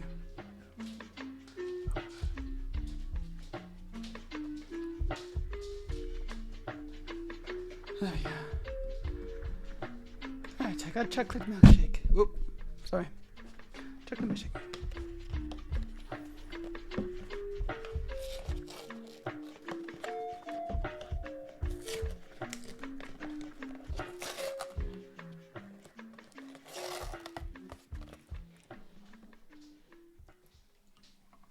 Oh, there's not much. That's disappointing.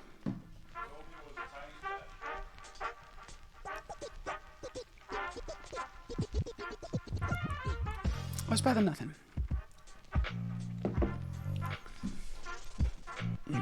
So, some news. I'm going to be guest starring. Like, I don't think I've ever guest starred on anyone else's stream before, but I'm going to be a guest star on Siobhan's stream next Thursday. It's going to be an election night's politics special. Because next Thursday in the UK, we're going to find out who the next political party is. I guess, hopefully. It's election night. So that's sort of exciting, I think.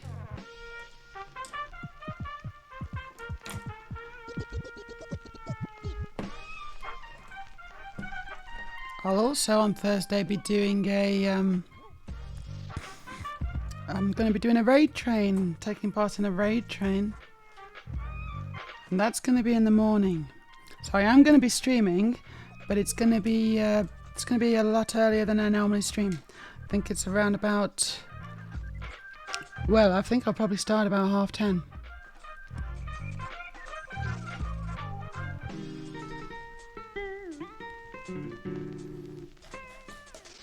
And then I'm going to get raided at 11. And then we're going to raid on at 1, I think. So that's going to be exciting too. So next Thursday is quite a big day for streaming.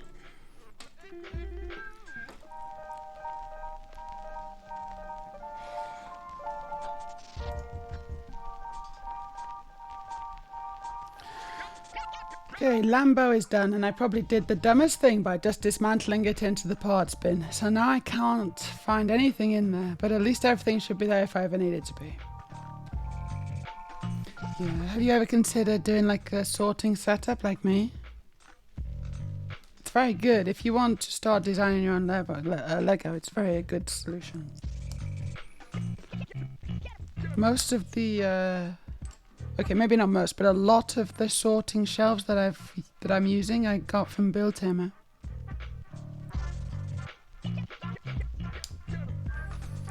Then I probably got most of them from the UK, which I brought over.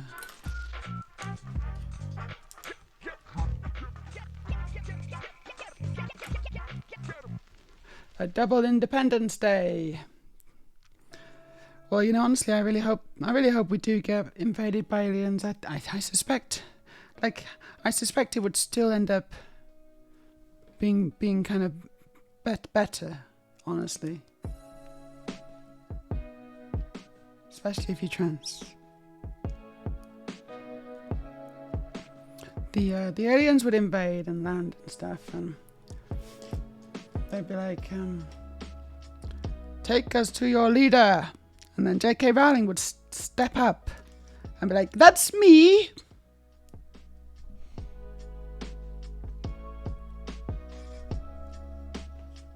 I'm so glad you're here, aliens. We need to do something about these dirty trannies.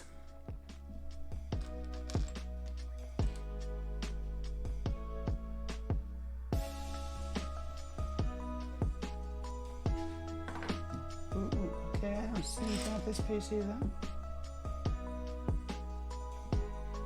Ah, it's here. Yeah, I should just be pushing Keir Starmer out of the way.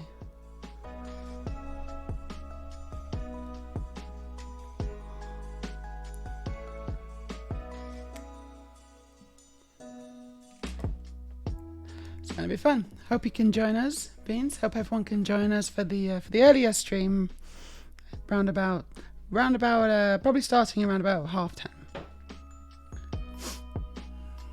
And that's on Thursday. That's next Thursday, a week today. Freya says not looking forward really to next Thursday. Not because of me, I hope, but because of the voting thing. Yeah, both main parties are hostile towards trans people.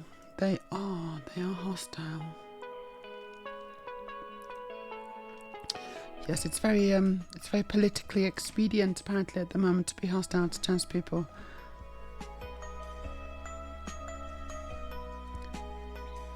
I really hope that bites them in the ass when they realise the general public is not so fond of it. At the moment, David Tennant, the guy who used to play Doctor Who, he's actually got a non-binary child. And he said that he wishes that Kemi Badenoch would be quiet, would shut up. I think a lot of people wish that as well, actually. A lot of people wish the same thing, but he's being accused now of, oh, well, we were talking about the eradication of trans people, and that's fine, but if you tell us to be quiet, then that's just over the line. That's just rude.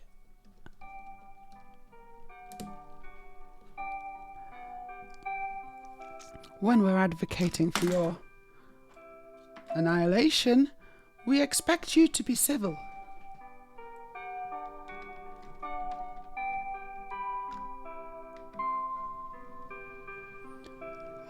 Right, this fell off. I don't know where it goes. I think... Is it that? No, it can't be that. That's silly. Oh. What have I done?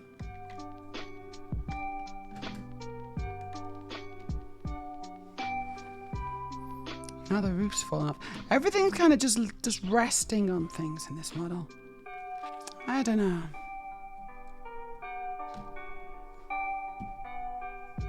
There we go.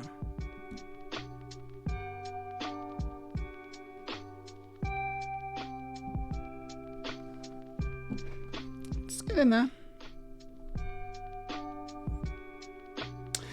Right, yeah, okay, so this is bag 18. Not that there are any bags, because we're not doing bags, but bag 18.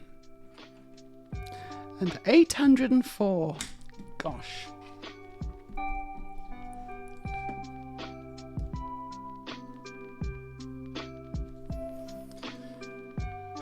Studio says, yeah, I guess I should get some sorting bins. At least if I plan on continuing building Lego again. For now, I don't really have enough, I feel, to warrant starting a whole sorting project. But maybe come fall, I will have unboxed and put up stuff I have in storage and such. It's always a good idea to kind of get in on that early before it gets away from you, because it can, it can really mount up, and before you know it, it becomes a massive chore.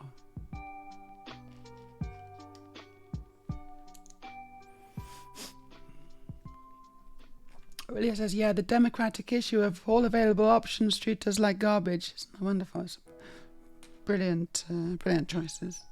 I think that the Greens, honestly, I don't think there's...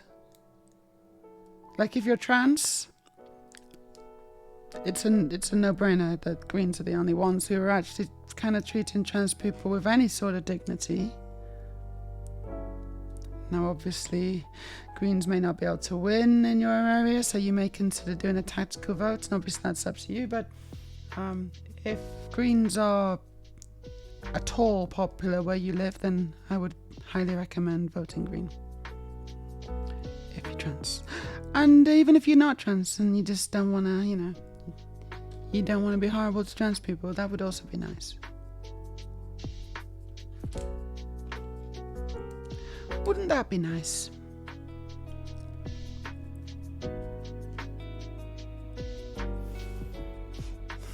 Yes, Jeff is here. Hello, Jeff. How you doing? It's good to see you again.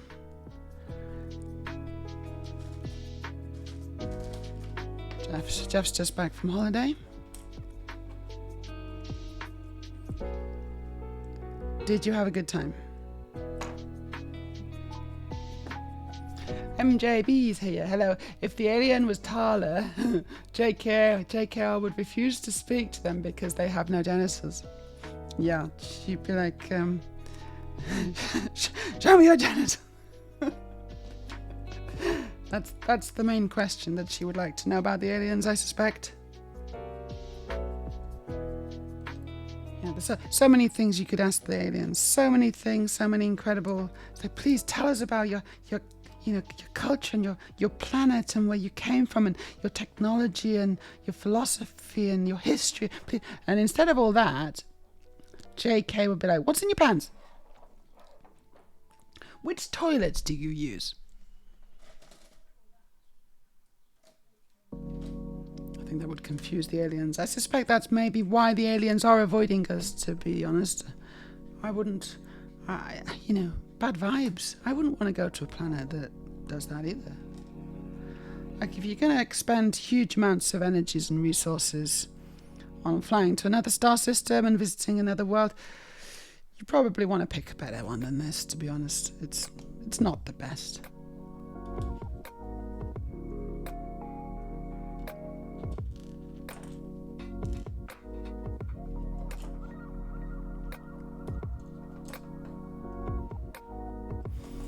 Yeah, that is kind of how it is sorting, registering records, CDs on Discogs. When you have several thousands of them, it takes quite a bit of time finding the right release. I bet it does. Several thousand.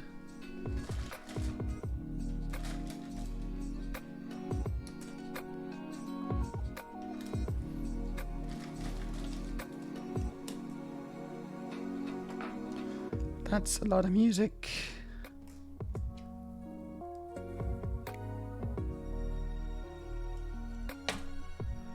I was trying to run out of these green things.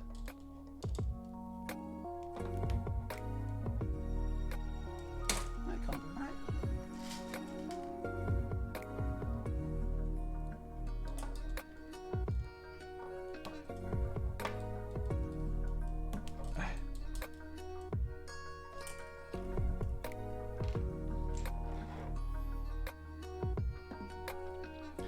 Jeff's good, and says a wonderful adventure. Thank you. That's great.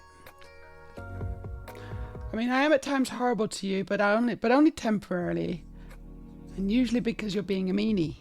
Me? A meanie? I don't know what you mean. Meanie. Meanie. I'm not a meanie. I'm only being mean to you because I love you, Aaron.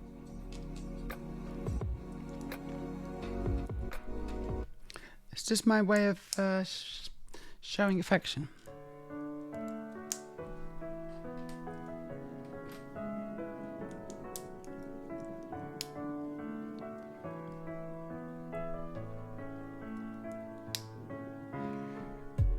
So I'm going to just come out and say it. This is not very good technique.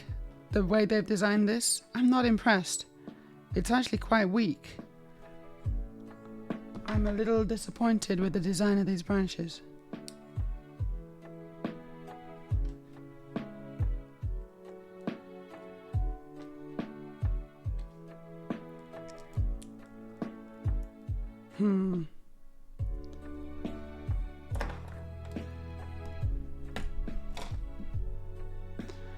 Okay, and then this one goes here with the telescope, so it's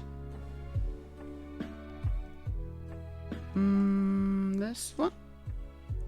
Probably this one. I gotta put it on without breaking it.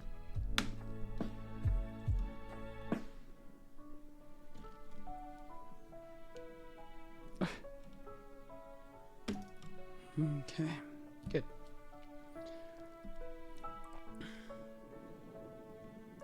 Jeff says, and the other plus has been I've missed out most of the election coverage. That is good, yeah. Because no one wants to see that nonsense. Oh, I needed that piece. Oh, brilliant. I found the piece that was in the corner of the table. I'm going to just replace the... because that was definitely wrong. Awesome. That's better.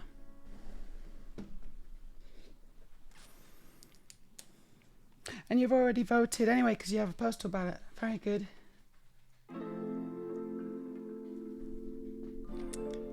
It's very important to vote. A lot of people are probably quite disillusioned with the political process in the UK and in, many other countries too, I suppose.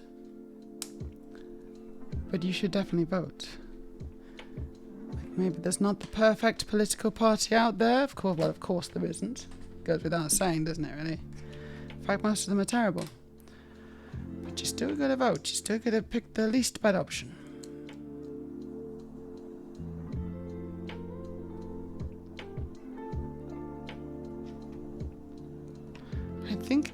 I think Australia has the right idea.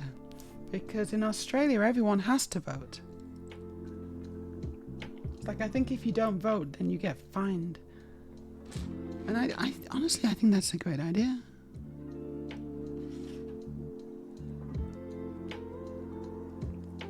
So everyone votes, pretty much, I think.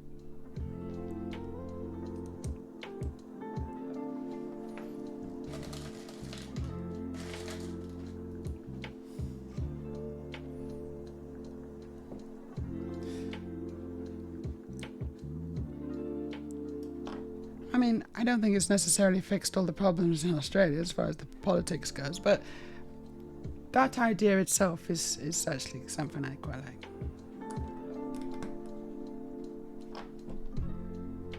That's terrible.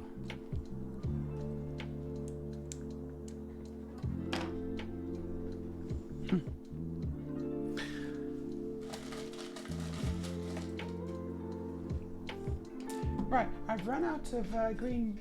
Oh no, there's some here.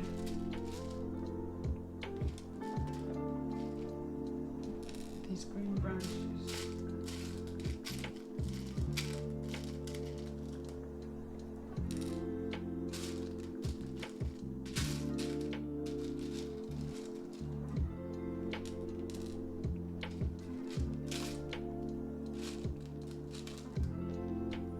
Okay.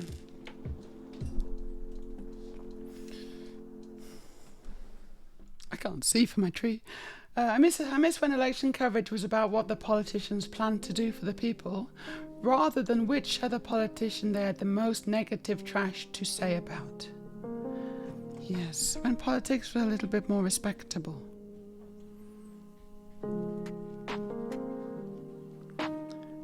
We're now in the post-truth era, of course. Where it doesn't really matter whether what you say is true or not. Doesn't really matter.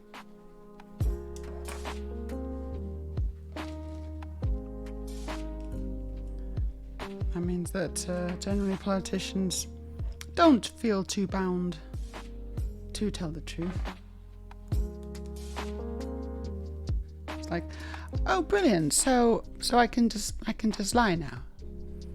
I guess, yeah. It's pretty much that's the deal now. Even though we have the internet and we can fact check you pretty easily and see that you're lying, doesn't seem to matter.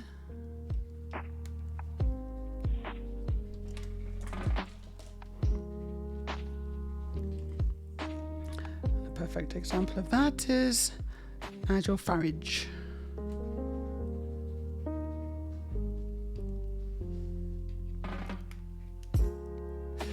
MJB says, I imagine Tala and her species would only negotiate with trans and MB folk, leaving the turfs raging.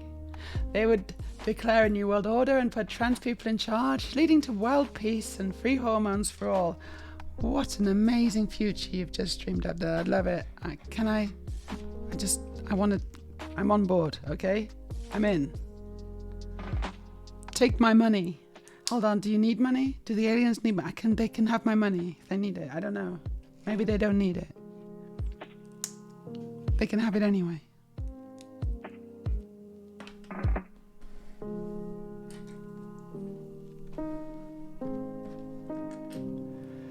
Jeff says, it wasn't easy though. I had been considering spoiling my ballot paper.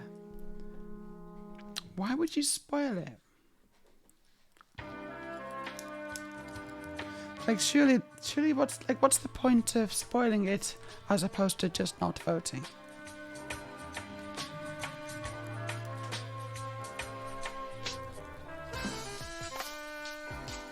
That feels like the same as not voting but with extra steps.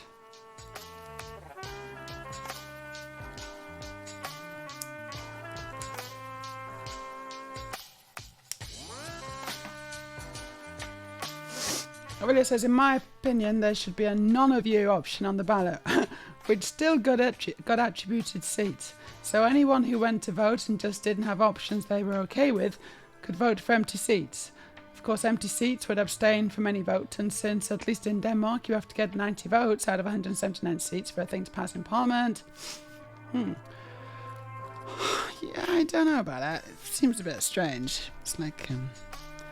So who have you got running your country? Oh, well, enough people voted for no one that we actually don't have any leaders now. Oh, right.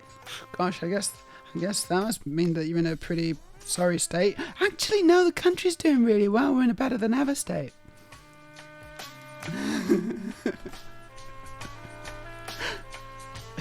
Imagine. It's like, but who's in charge? Well, that's the thing. No one's in charge. And that means that they can't enact really terrible policies.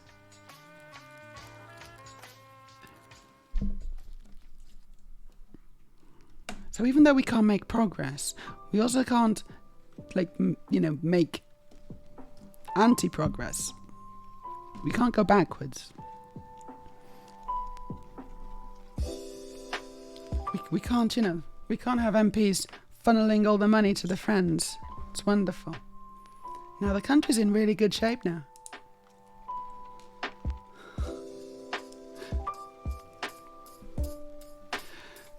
Aurelia says, because right now politicians aren't incentivized to do good, just less bad than the other people, and it shows.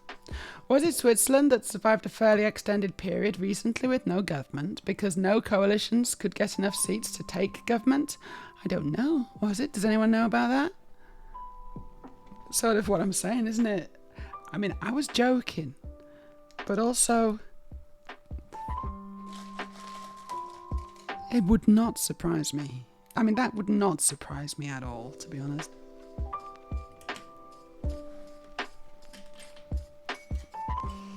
Hi, Dread Pirate. How be ye doing this fine morning? I be doing pretty well.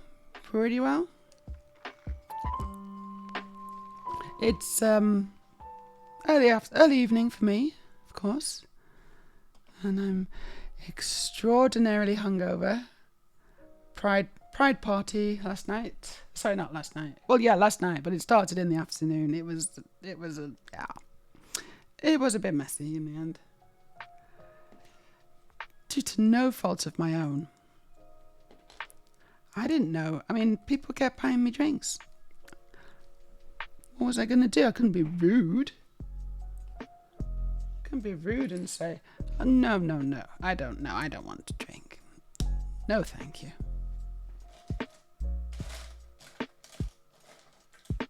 No, that's my problem. I'm just too nice.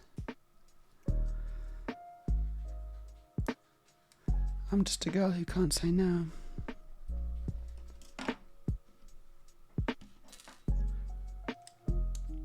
Got home pretty late. can't remember. When did I get home? Was it around 2 o'clock? Something like that. I don't know.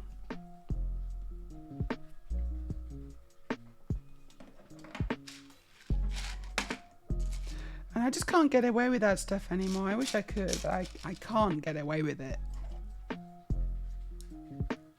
Not sure I ever could really, but I definitely can't now.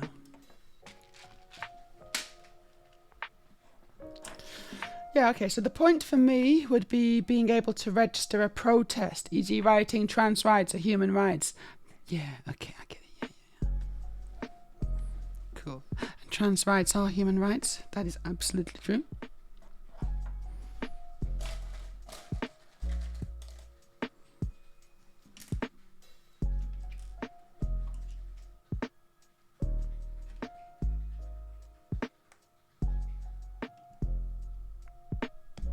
Looks good, doesn't it, Dread Parrot? Looks pretty good. There's a lot of Lego here. Over 3,000 pieces. And actually right now it shows. It shows now. But in the end I opted for the Green Party. Good choice. Because although not perfect, are probably the better party on inclusion. I think they are as well. Yeah. I did like a political test the other day to see where I come in on like the axis, you know, the political axis or whatever, and then it shows you where the parties are as well on that axis. And I was closest to the Green Party, but also I was, you know, to the left of them. Wow, we're getting a lot of transphobia on the stream today. Doing really well, everybody. Congratulations on the huge amounts of transphobia we're having to deal with. Don't forget to copy and paste it into the transphobia channel on the Discord. And also, if you like, report them.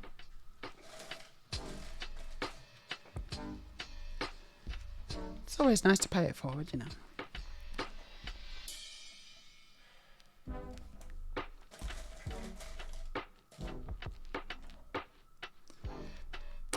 Oh yeah, I was going to modify my rules, wasn't I? Because I was basically going to say no Russian language. Any Russian language is going to now on be just assumed to be transphobic or homophobic, you know, whatever. Either or. I should modify my rules to include that.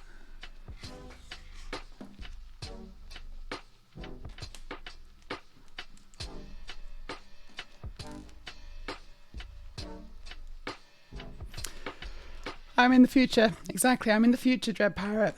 But it's not as good as I hoped it would be. You know, you're going to be disappointed, honestly. MJ, they don't need money, like Captain Picard. Of course they don't need money. They operate on the currency of love and trust. But when they leave us in charge, they take the CGs and the toys with them and probably probe them mercilessly. The GCs, yeah, not the CGs. Now, we want to keep the computer graphics, but they can have the gender criticals. That could be awkward, getting that wrong.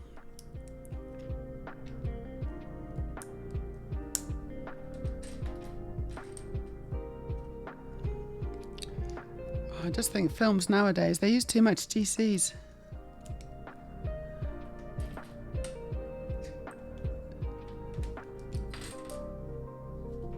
At the expense of a good plot.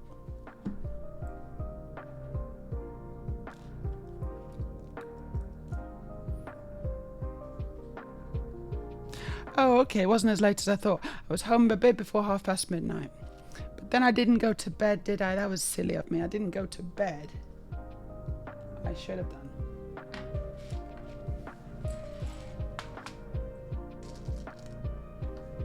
I should have just gone straight to bed. Well, not straight to bed. I needed a drink, yes, but then after that.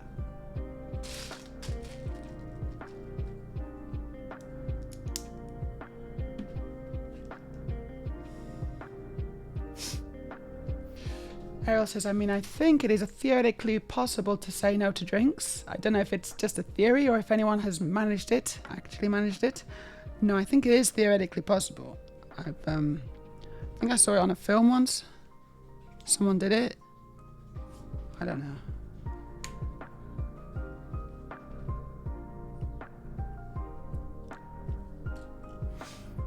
Okay, this one goes probably here.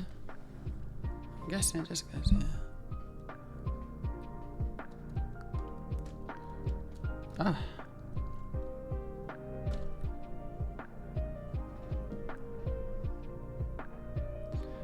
Okay, another big branch.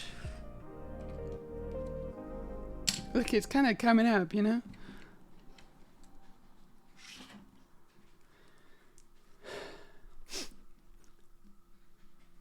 Aurelia says, I did yesterday. No, Aurelia did it, yeah. Didn't feel right to tell the guy, yeah, sure, get me a Coke and then drink it and leave.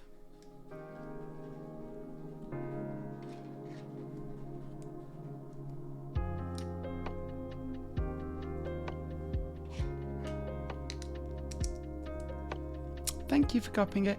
That is fair, I guess. But if they offer and I am thirsty, and then yeah, exactly. And Aurelia was thirsty. Ah, oh, Aurelia, you're doing it wrong.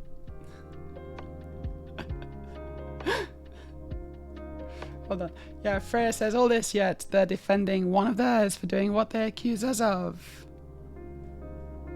Always. Which one? Which one is it today?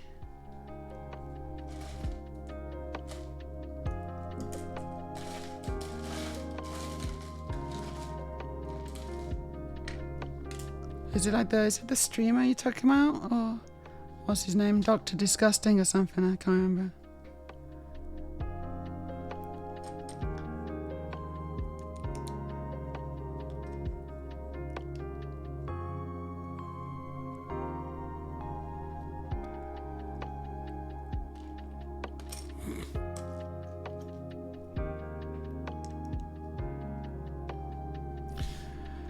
You're too nice, says Ariel. I have friends who rarely bring cash when going out. They just assume guys will pay everything and such. Yeah, I don't take cash, but I do take my card.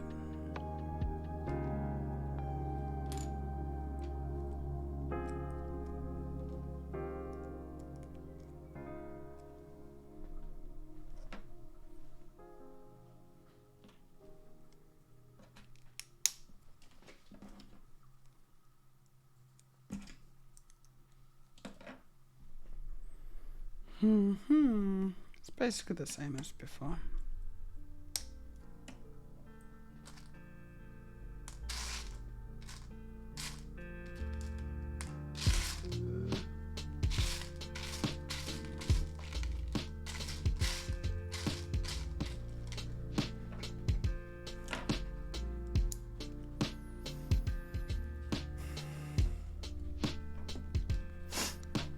I mean, that is horribly arrogant, but I kind of get why they do it. And it mostly works. Yeah, if I was planning to stay for another 20 or 30 minutes, I would have accepted the drink and hung out a bit more. Dread Pirate says, I just got accepted into a very prestigious ballet program. Wait, scroll. Where is it? I don't Right, there you go. Yeah, the future on this side looks pretty good. Your very prestigious ballet program. That's excellent. I didn't know you did ballet. It's good news. I literally can't read the chat because my tree's in the way.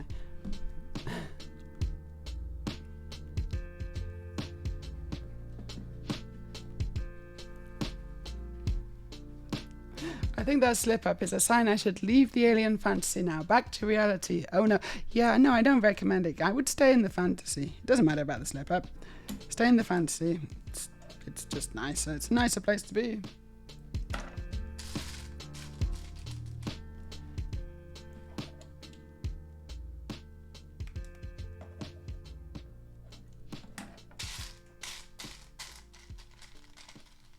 There's a lot of pieces in the spares that I'm needing.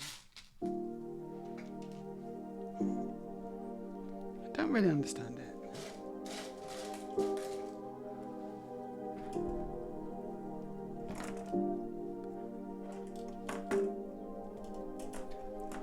Aurelia, is there any chance of a coffee? I am kind of dying here a bit. Thank you. That's my cup.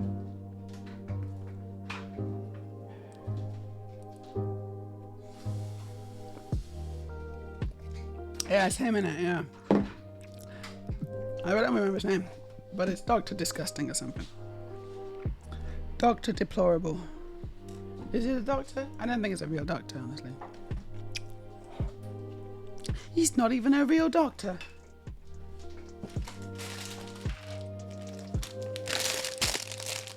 Okay, I gotta open a bag.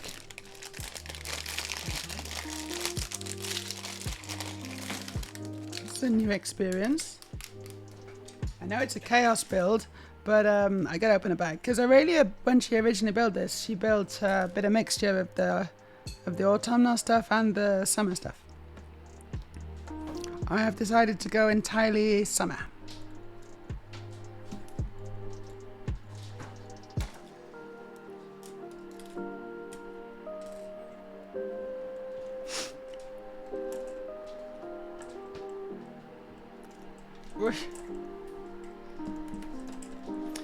Dread Pirate says, I've seen videos of some issue with that guy pop up in my recommends. I haven't watched any, so I have no idea what's going on. Yeah, I've got a vague idea of going on. He was basically whispering, you know, like DMing, Twitch version of DMing. Ooh, yes, please. Yeah. To a miner.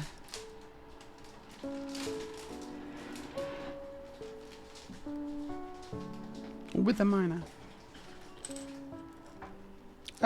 Not just messaging. They were not innocent messages.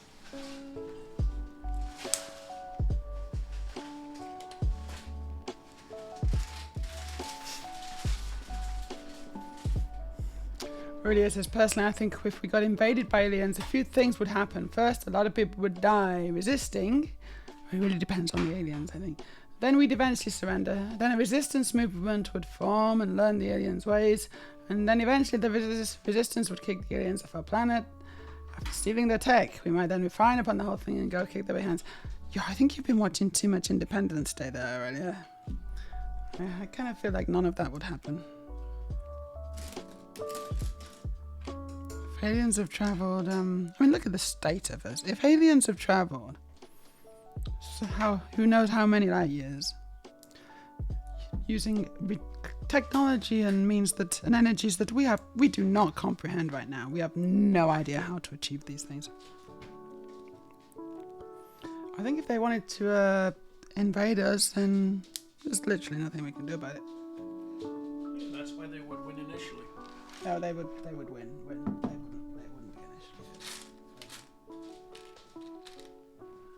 If they decided that they didn't want us around, honestly, I can't blame them.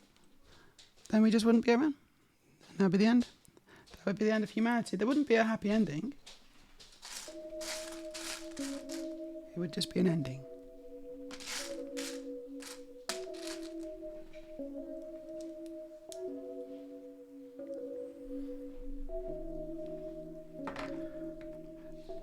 And honestly, we'd deserve it, because we are absolutely useless. Sometimes, I think. We could be so much better. And instead, where people are, more concerned with what toilets people are using than actually fixing any of the actual issues in the world. It's a joke. It's just a joke. Not a funny one. The tree don't fit in the screen. It doesn't. Yes, in this hypothetical situation, it's Tala the cute alien. Exactly. We don't want to cut. We're not going to kick Tala's cute alien butt.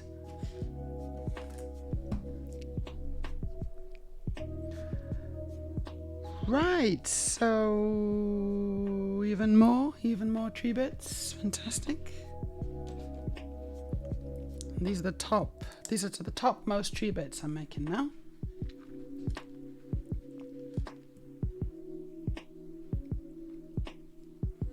It's massive.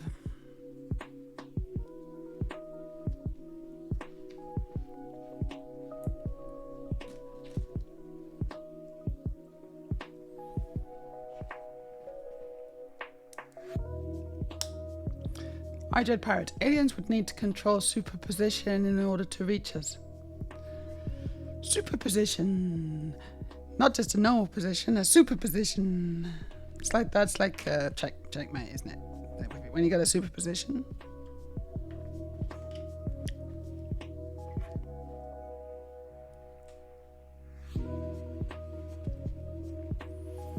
At which point we wouldn't be able to do anything to them.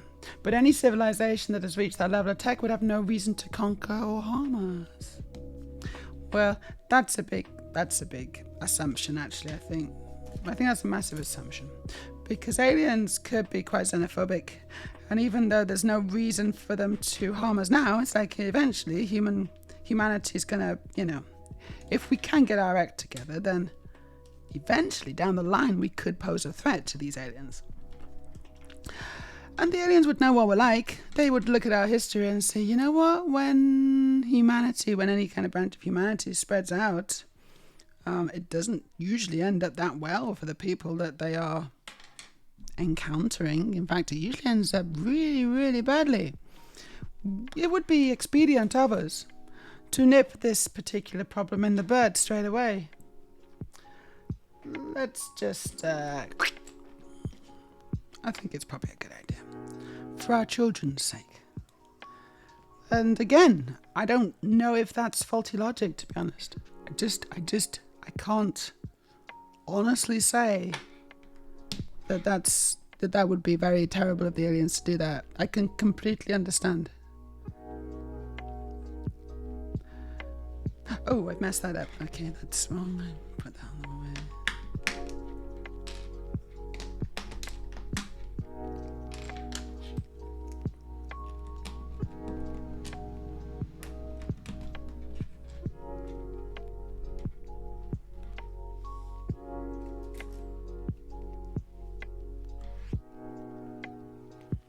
Goes like that.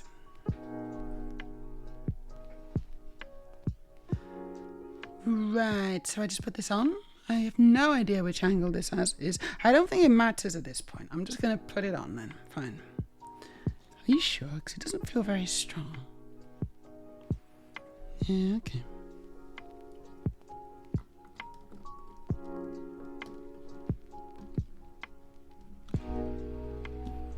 No, it does go at an angle. Okay, it goes at like an angle. Oh, gosh. Yeah, it doesn't feel very strong, and it didn't feel very strong, and then it's just fallen off.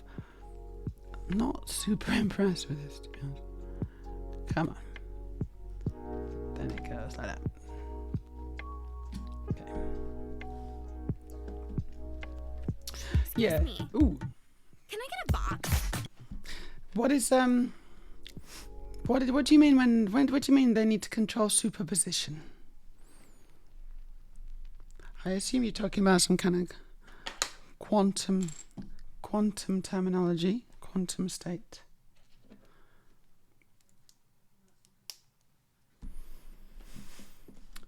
Errol says, I am now out of boxes. Yeah, that's why you needed a box. So I need to build some stuff to be able to disassemble the other cars. There might be a few missing pieces on a couple of cars, but it shouldn't be hard to get them sent from Lego. Also going to need new stickers for the Supra. Some of the ones on there are peeling. Ooh, peeling.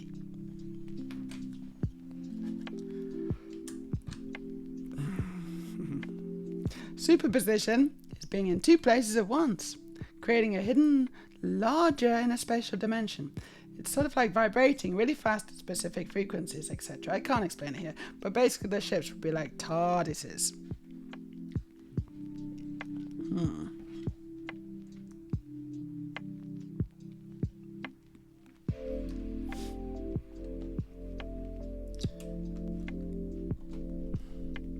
Well, the truth is, we actually don't know. I mean, we literally don't know how to do it. So, you know.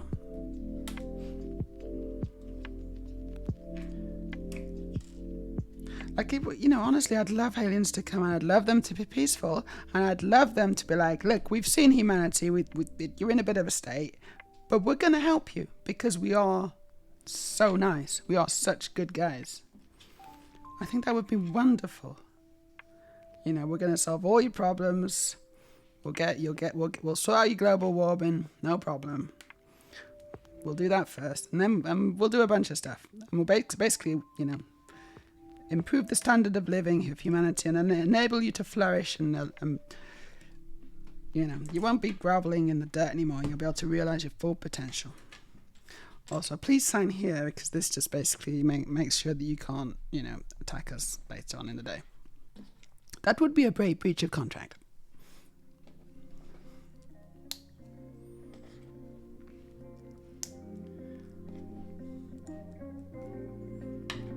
Would our leaders even sign it?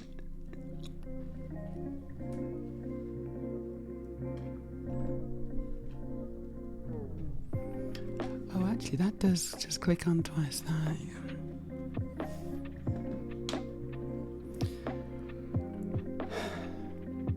Yeah, 3 body problems really good.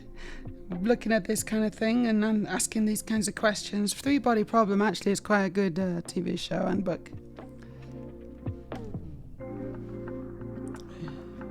Very much recommend it. No, that can't be right. It's got to be this.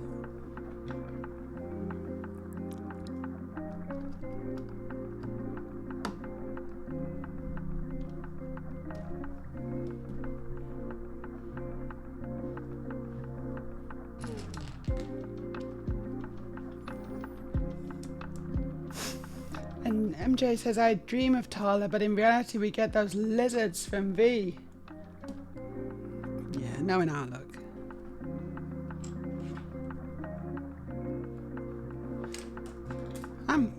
I'm wondering if we've already got the lizards from V.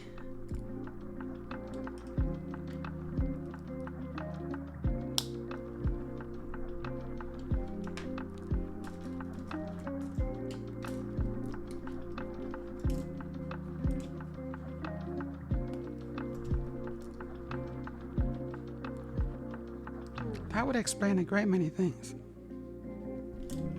Obviously, I don't really think we got the lizards from V, but it would still explain a bunch of stuff, wouldn't it?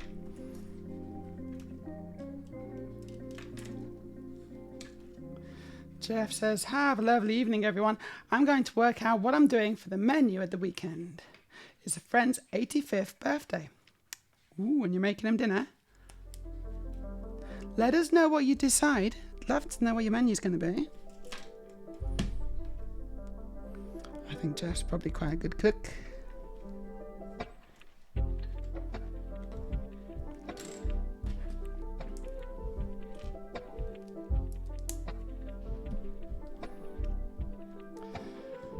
MJB, you've just explained what happens in the day the earth stood still. Storage, yeah. Of course. No, it's a good, it's a nice idea, I think. Is that the one they remade with Keanu Reeves? I think I've seen it a while ago.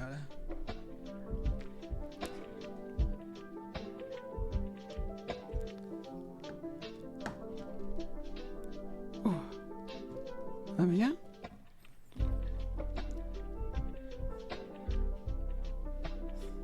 Storage. I must go back to my home planet and think about what I've done. Also known as dinner. Have a lovely rest of the day, folks. Have a great dinner, Storage, and, put in a good word with us, with your people, right? If you need an example of, you can use this stream as an example because we're all having a fine time. We're having a chill time with the Lego. I think if aliens saw my stream and decided to judge the entirety of humanity based on what they're watching now, I think we'd be all right.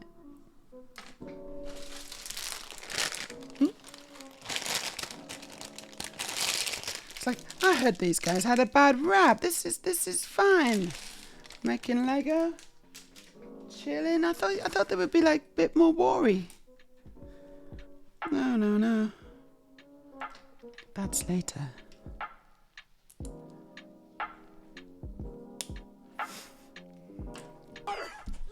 Ooh, thank you for the redeem. That's a good, really good idea, actually.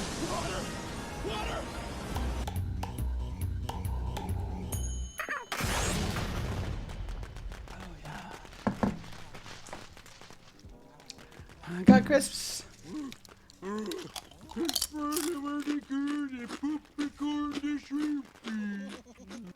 Thank you.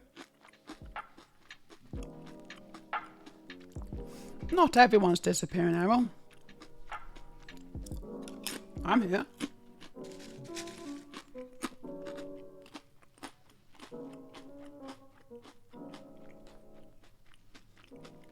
I think I must have missed a bit off a roof somewhere.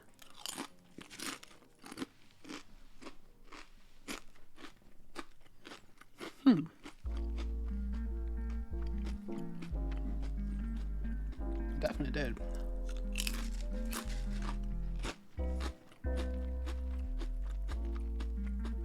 These crisps are really good.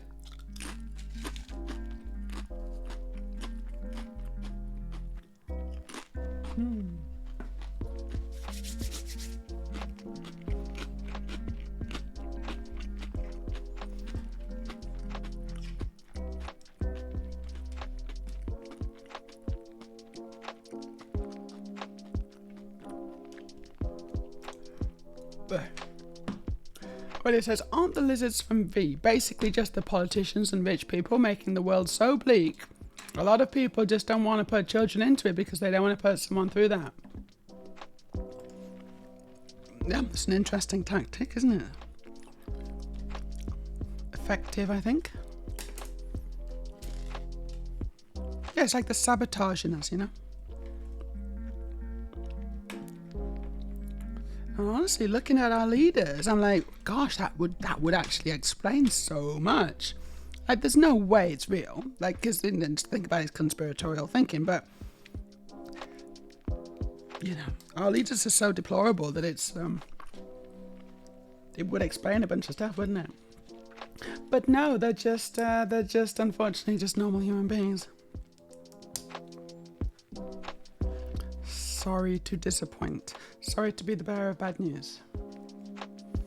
That's the wrong colour.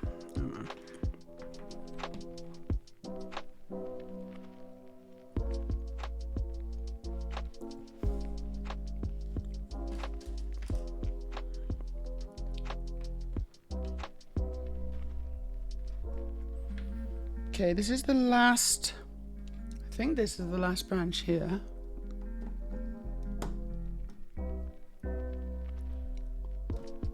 Ooh.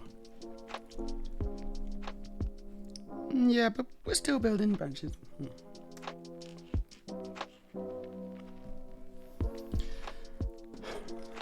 Night Red Parrot says, yes, Aurelia, but the problem isn't being properly defined, let alone understood. One item vibrating between two places creates two spheres of influence that causes it to behave like two objects, which, with the right interference, creates a third field. I've worded this response terribly, but hope people get the gist. No, I am people and I do not get it. Sorry.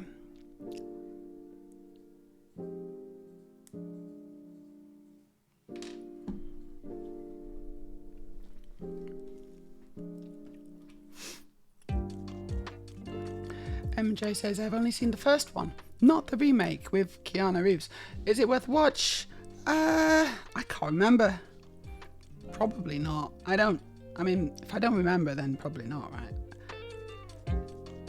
I think that Keanu Reeves is usually pretty watchable, but in this, his performance was, he had a tough job because he was being a very dispassionate, kind of unemotional alien. And it felt like he was being cast against type. And so all the things you might want to watch a Keanu Reeves movie for were not really in the movie, you know. But that doesn't mean it's a bad movie. I honestly don't remember. Have a look on them. Have a look on the reviews. See what they say. I guess because I don't really remember, that sort of suggests again that it's not amazing, but it might be okay.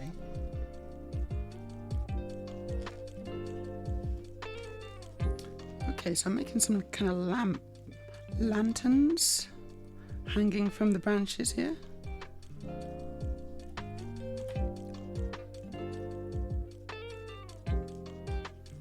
Oh, I messed it up.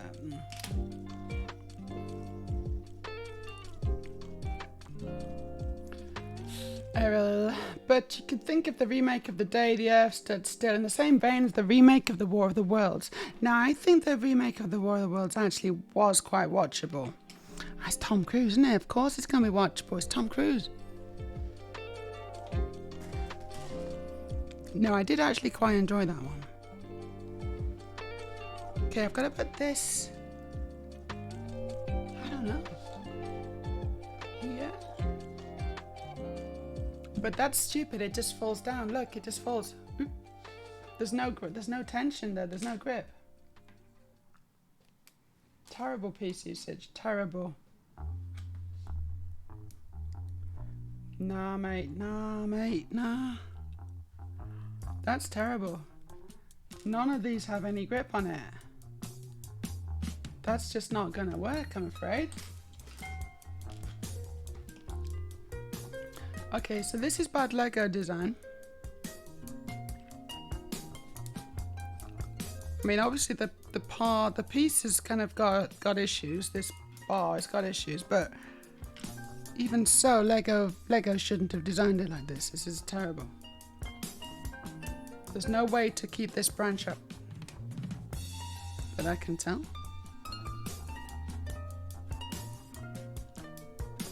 Okay, I'm going to try and hold it in two places. This is going off piece a bit with the instructions. The instructions don't say to do this, but I think it might work. Maybe. I don't know. I went the wrong way there, didn't I? I should go on the other side.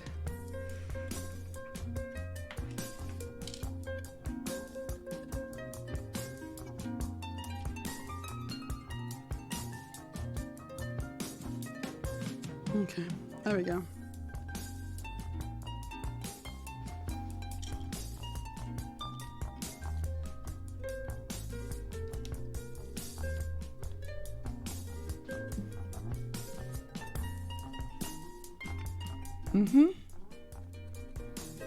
Right, now we gotta do it again. Hopefully this one's stronger. Oh yeah, I meant the V lizards were like a metaphor for the politicians. There you are, right. It would explain so much. It would, wouldn't it? Dreadpire, I need funding to build a powerful electromagnetic field generator. I have desires to rule the world. Well, just get a really long piece of copper wire.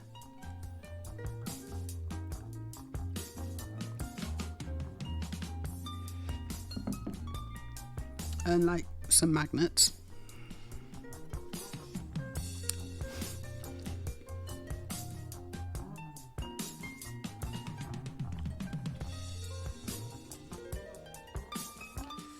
Dreadpire says, I'm not very smart when it comes to putting big concepts into little sentences.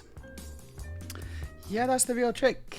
If you can explain it in a simpler way as possible so people can get it, that shows that you really understand it yourself. And it's not easy. That's not an easy thing to do. That's a real gift to be able to do that. So don't beat yourself up over it.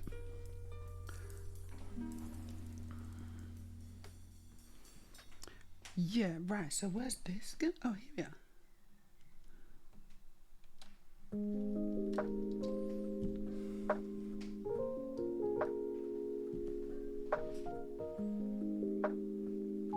Wait, that's not quite right. Okay. Like so. Another one. Just making little branches here and there now. Pretty sure I'm almost finished. Which is nice. Did I finish? Did I do that properly? Yeah, I did.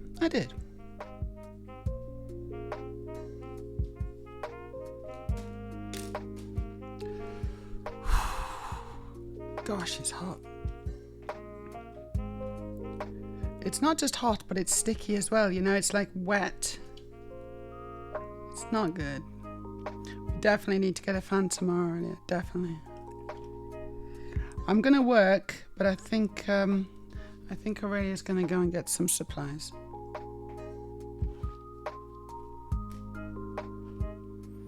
I'm gonna carry on building my particles, my out of focus particles. It's really cool.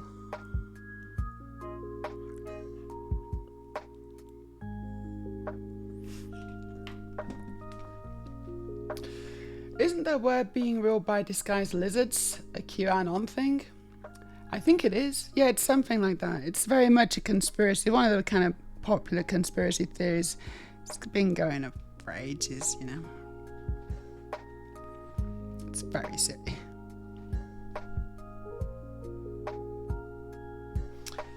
I don't know where I'm putting this. It's really, really unclear. Where's this go?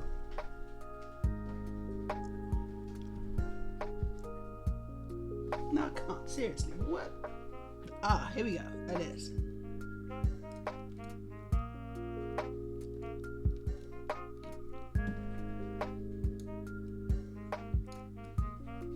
Okay. I think it must be that. It's trying to tell me, but honestly, it's really difficult to see where the instructions are telling me to put things at this point.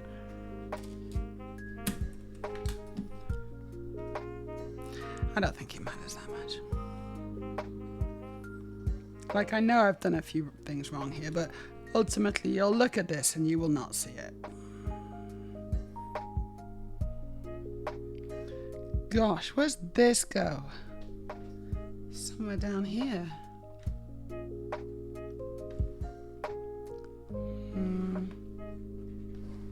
No, come on, where? What? It's just so unclear. The angle that it's this one. It's this, right? I know. Did that wrong.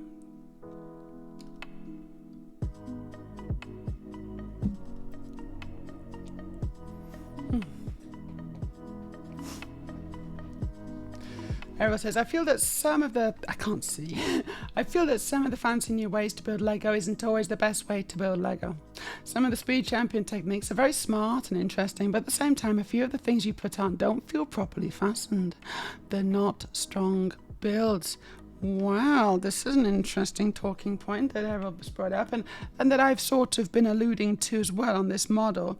Generally speaking, Lego it's like the strength of the model is very important, and oftentimes, you know, so what happens when in the Lego process that I've heard is that the designer will design the model and they'll make it look as good as possible, but oftentimes they won't necessarily have made it as strong as possible. There'll be weak points, and so they actually have another department that has a look at the actual, you know, the integrity of the Lego build and make sure that it's strong enough, especially if the age rating is for the, you know, the smaller people who are more likely to break the Lego. Right, where's this go? Oh yeah, okay.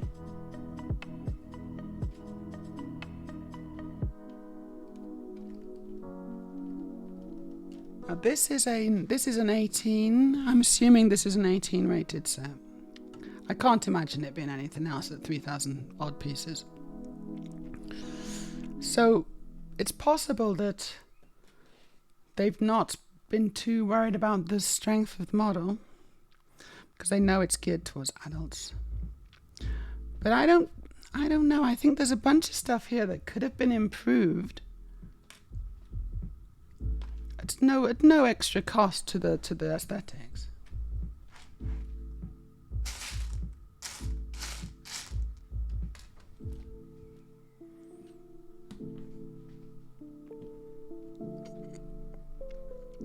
What really annoys me is when, over time, like Lego things droop, yeah, from gravity. Like things are held in place by just friction of an axle or whatever, but then over time, gravity does its thing, and it slowly droops.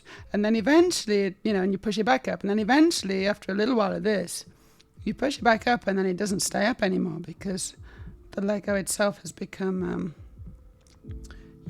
fatigued or whatever. A really good example of that is the large-scale A-wing. The guns on the side of the A-wing, they just droop. There's nothing you can do to keep them up. And it's like they designed it okay for the time. It's like, yeah, this works. But does it work in 6 months' time? The answer is no, it does not. It does not work in 6 months' time. In fact, I think it was drooping even before then.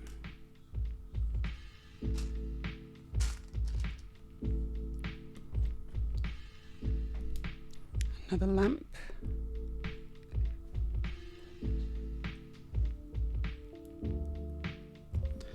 And this one goes near the, no, I don't know. Under here? Yeah, here we are.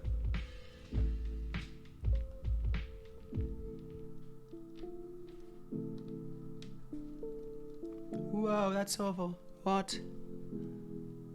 Come on.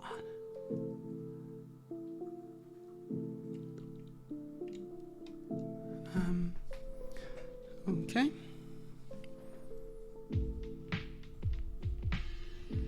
Oh, I finished. I finished it. Okay, I've got loads of pieces left over. That's a little scary. I have got a lot of pieces left over. No, I don't. Right, do you want to see? This is the Lego treehouse. I finished it. Where's my sorting tin? Check it out. That's a big old piece of Lego, that is a big Lego set. Look at it.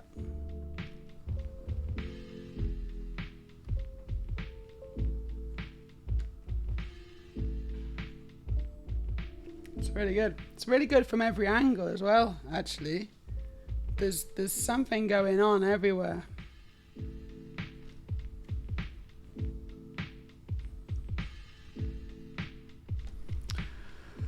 Oh, that was nice. I finished the treehouse.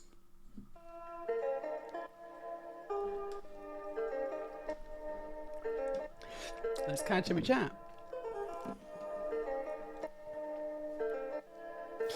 Maybe they watched it and thought it was real. Yeah, they thought it was a documentary. These people are not generally the smartest. To repair big magnets and the amount of copper wire my plans require costs far more money than I can get my hands on, sadly. But this summer will change that. Well, you're a pirate. Come on, don't forget you're a pirate. You can just, plunder it. Studio Errol says, and this is why we have activities that isn't necessarily entirely on the up and up, but can yield very good results.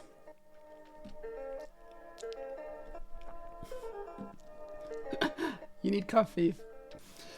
It is essentially one of those big conspiracy theories, and it's always fun to poke at it. Just also fun to see the parallel of how cold-blooded the people in charge are. They even did a Star Trek episode. They did a Star Trek The Next Generations episode on basically the same thing, where was it the end of season 1 in Star Trek The Next Generation? It was awful. And they uncovered this conspiracy where the heads of Starfleet, these important people in charge of Starfleet, were lizards. And it was ridiculous.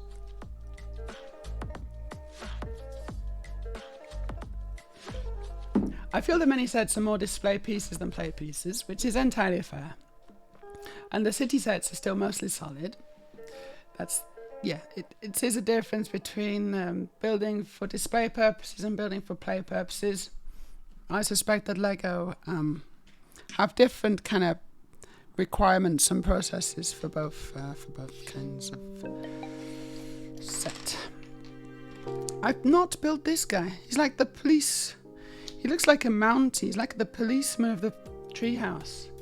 Because obviously every treehouse needs a policeman. Yeah, what's that? There we go. I don't know. Is he? I'm not sure what's going on. But we got a bunch of people that I haven't put on the treehouse yet. Where should I put them? Okay, so I'm going to put the children around the swing.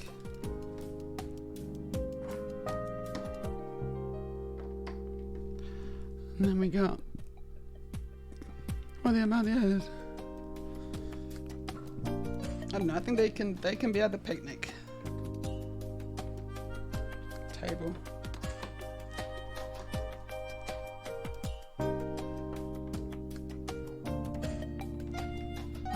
There we go. So the treehouse is 16 plus, but yeah, it's for grown-ups for sure. It's cool, but we're definitely back to a display piece and not really much of a play set. Yeah, no, you wouldn't want to play with this because I think it would be a bit annoying because things would just keep falling off. Another thing, right, another issue, it's like a major issue, I don't really get it, honestly, is that there's no way to actually get the roofs off easily because the branches are in the way of the roofs, right? Am I just being silly? But so I'm just gonna try and lift it off. It is possible, but it's not easy. And then you can look inside and you put it back on again. I mean, it's okay. It's not brilliant.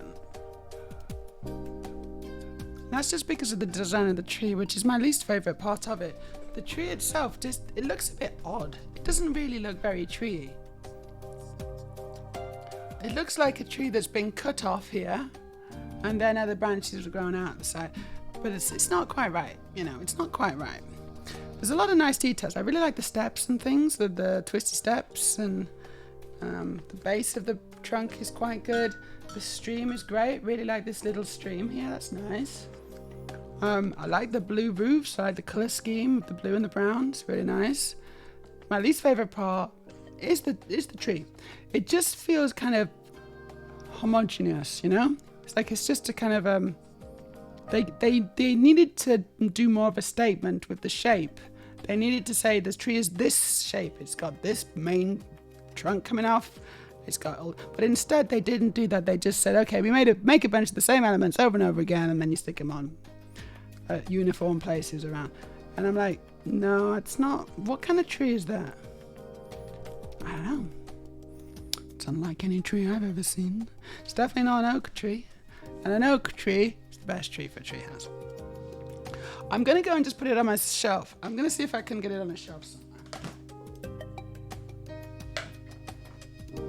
I think I know where I can put it. I'm going to try and put it on the side there. Hold on.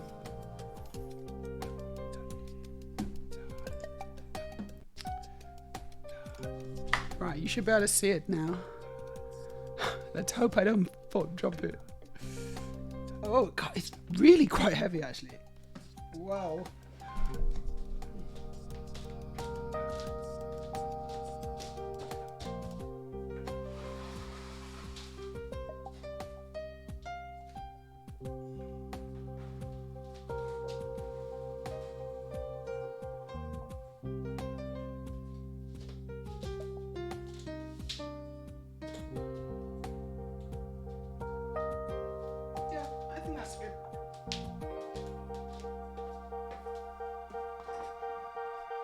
That's where it goes.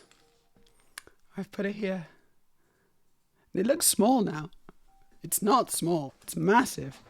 But it looks kind of small when it's up there. That's funny. I'm going to go on a little break and I'll be back shortly.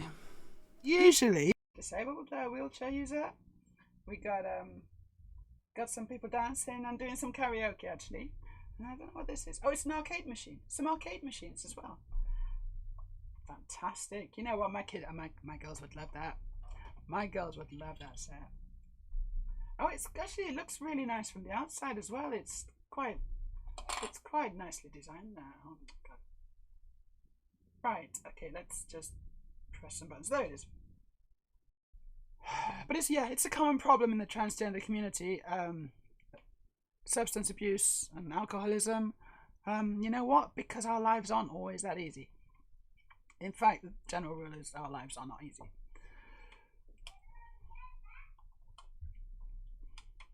Even mine, believe it or not.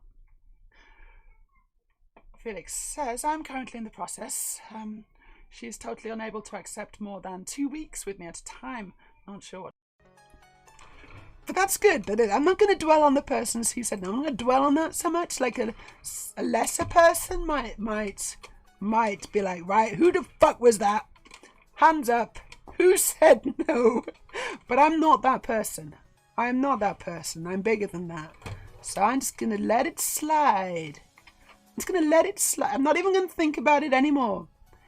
Like a different person would probably like be really dwelling on it. But I don't care at all. I just don't. Who the hell was that anyway? Right. It's the B-Wing.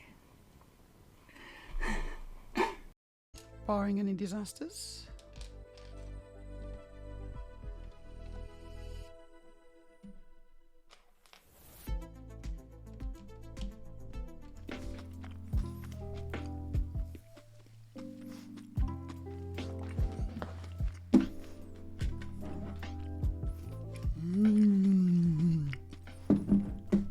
Those are really good crisps.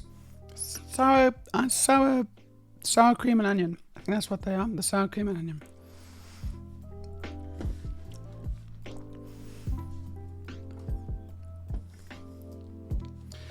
Dread Paris says, I suddenly miss my Ewok tree village I had as a kid. The Ewok tree village. It does remind me of that a little bit. Yeah, that's, I can see where you're getting that from. I sort of miss that too. That was a good play set. Did you have a lot of Star Wars, not Lego, Star Wars? Because I've also got Ewok Village and Lego as well, which is pretty cool. That's back at home on the farm.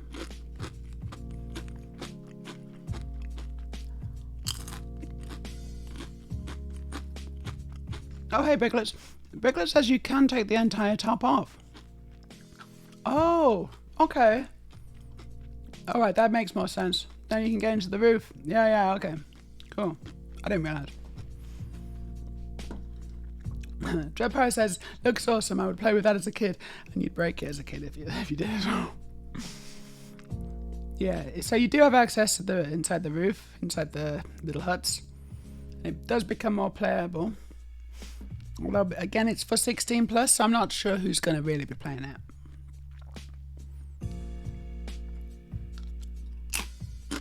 Oh, I can't stop eating these crisps. They're so good.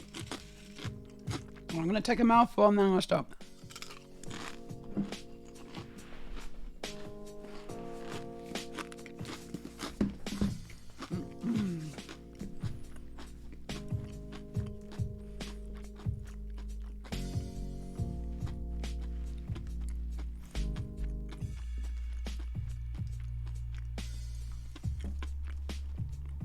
Okay, I thought we'd read a little bit of the book. It's called The Transgender Issue. An Argument for Justice by Sean Fay. It's a really good book. So I think it's time for some education. We're all going to learn something now. Because this book, it's many things and educational is definitely one of them.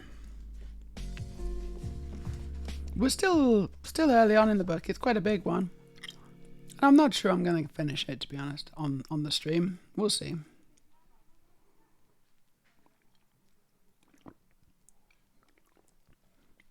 But I'm going to get through a few pages. I don't know when the next chapter finishes.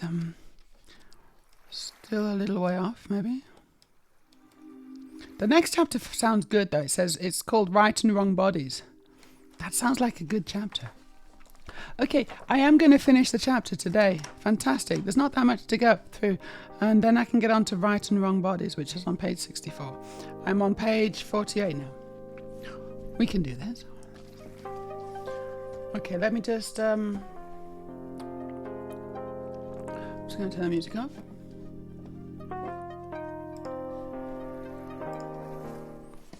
Okay, here we go. So this is The Transgender Issue by Sean Fay. And actually, Dread Pirate just says, my dad had Star Wars toys that he let me play with growing up. I just set up scenes with the toys. I didn't actually play with them.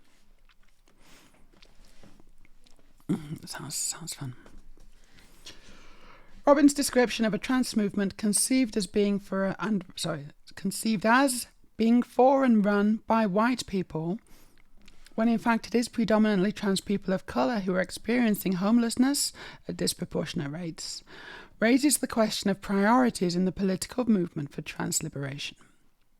In the media, much of the focus on trans rights in recent years has been on legislative rights, such as streamlining the process for legal gender recognition or having a gender-neutral passport, and on social conduct, such as checking a person's pronouns. This emphasis stems in part from a media agenda set by cisgender people, often, as we've seen, for the purposes of creating controversy and fueling a culture war. As a result, like many movements formed around an aspect of personal identity, class politics and a broader critique of capitalism have become sidelined in the trans movement. Besides the time and energy trans people have to spend defending civil rights and social courtesies, there's a pretty straightforward reason for this. In any minority group, those who have the time, resources and political access to lead the charge for recognition and better treatment tend to be the middle-class members, who don't appreciate the urgent issues of poverty and homelessness that for many can impede participation in activist movements. This representational imbalance leads to single-issue priorities, which emphasize the personal freedoms of the individual over the economic liberation of the entire minority group. Trans politics is no different. Poverty and homelessness are rarely framed as trans issues in the media or even by large LGBTQ+ lobby groups. Yet the introduction of universal credit by the Conservative-led coalition government in 2013 as part of its wider programme of austerity measures had perhaps the most damaging impact on vulnerable trans people of any policy in recent memory. Universal credit, which involves a 6-week delay before a claimant can receive any benefit, is one of the key ways a trans young person can slide into hardship. As Tim Sigsworth notes, that's long enough for a landlord to throw somebody out. That's long enough for a young person's finances to unravel very quickly. What's more, in the intervening years, the ravages of austerity have left a housing crisis in which vulnerable tenants are subject to the prejudices of private landlords. These include refusing to rent to a trans person because they are trans, and refusing to rent to people on benefits in general, a prejudice against poverty itself. As Tim says, landlords are now more interested in somebody who has a stable job, who is earning at a certain level, who they see as a sure bet to pay the rent. Many homeless trans people stay off the streets by sofa surfing, either staying with friends or, in some cases, exchanging sex for a place to stay. Inevitably, some end up sleeping rough. For trans people on the streets, life can be brutal. Being homeless, you get it. Sorry, this is a quote. Being homeless, you get attacked. Being trans and homeless, you get attacked more. Anna, a homeless 24-year-old trans woman, told her local newspaper, the Bristol Cable. Anna had always known she was trans, but by the time I was old enough to put words to what I was feeling, I was about 13. I hid it for a year. I'd sneak away, dress up, trying to build confidence in myself. Then I told my mum, and that was that. She battered me and threw me out on the streets. Kicked out of home aged 14, Anna was homeless for the subsequent decade. Being a trans woman on the streets made her especially vulnerable. You'd be amazed the amount of people that treat transgender people as if they're sex objects. No, I wouldn't. It's disgusting. Makes me feel shit about myself. On the street, the propositioning and threats of sexual violence were relentless.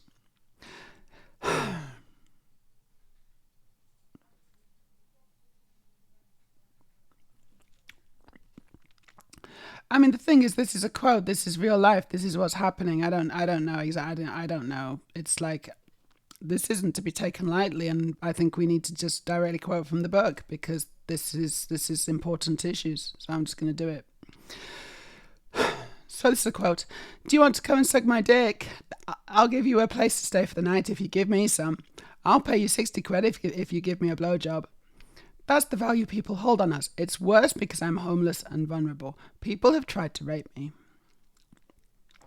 Anna's case is all too common. In July 2017, the Bristol Post reported that another homeless trans woman based in Bristol, known as Jo, returned from church to find that the bus shelter she'd been living in had been deliberately set on fire. She sat on a nearby wall and watched, helpless, as the flames turned all her possessions to ash. Residents familiar with Jo told the newspaper that she suffered abuse because she was transgender and because she lived outside. The stories of both Anna and Joe highlight the violence to which homeless trans people are subjected.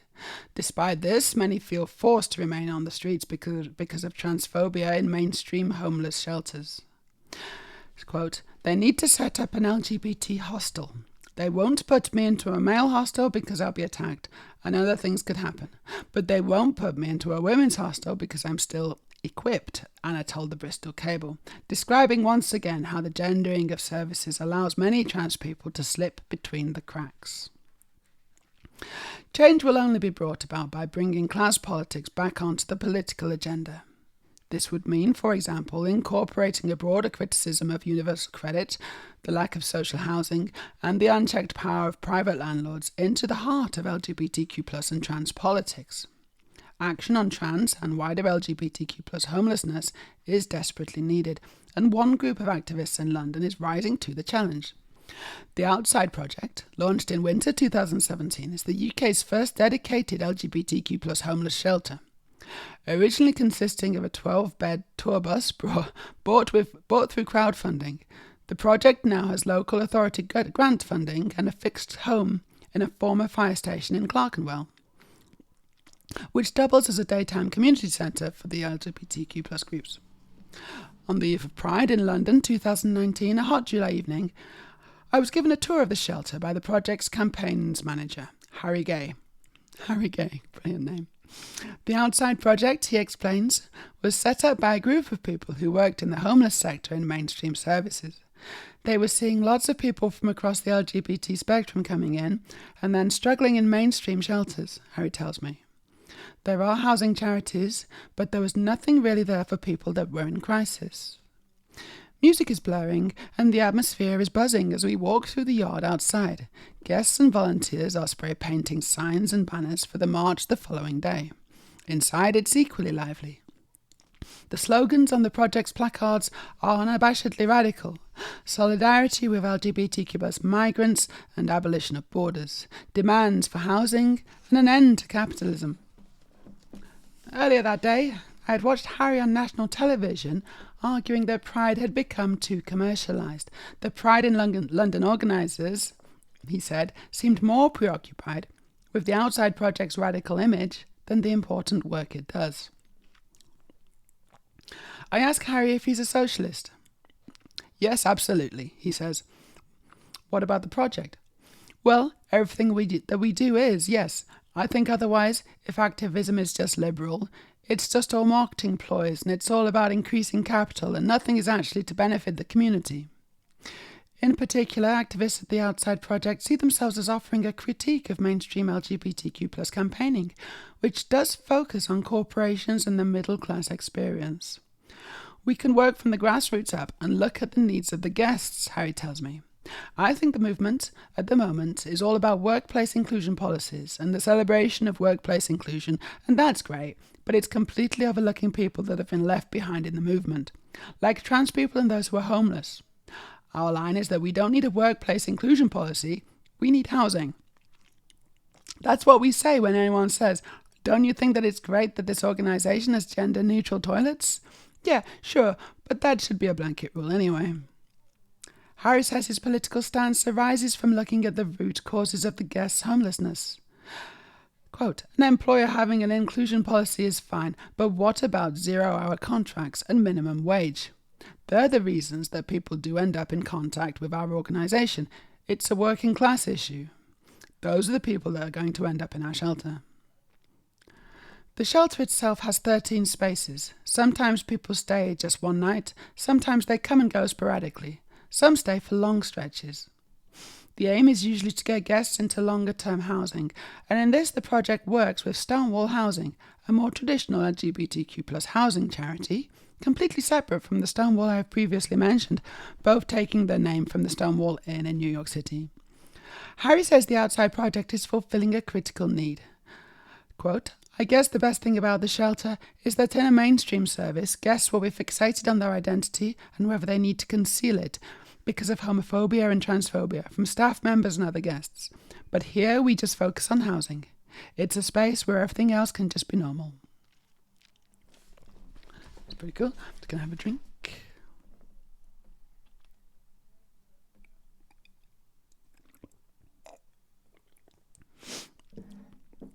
I hope you're enjoying the book.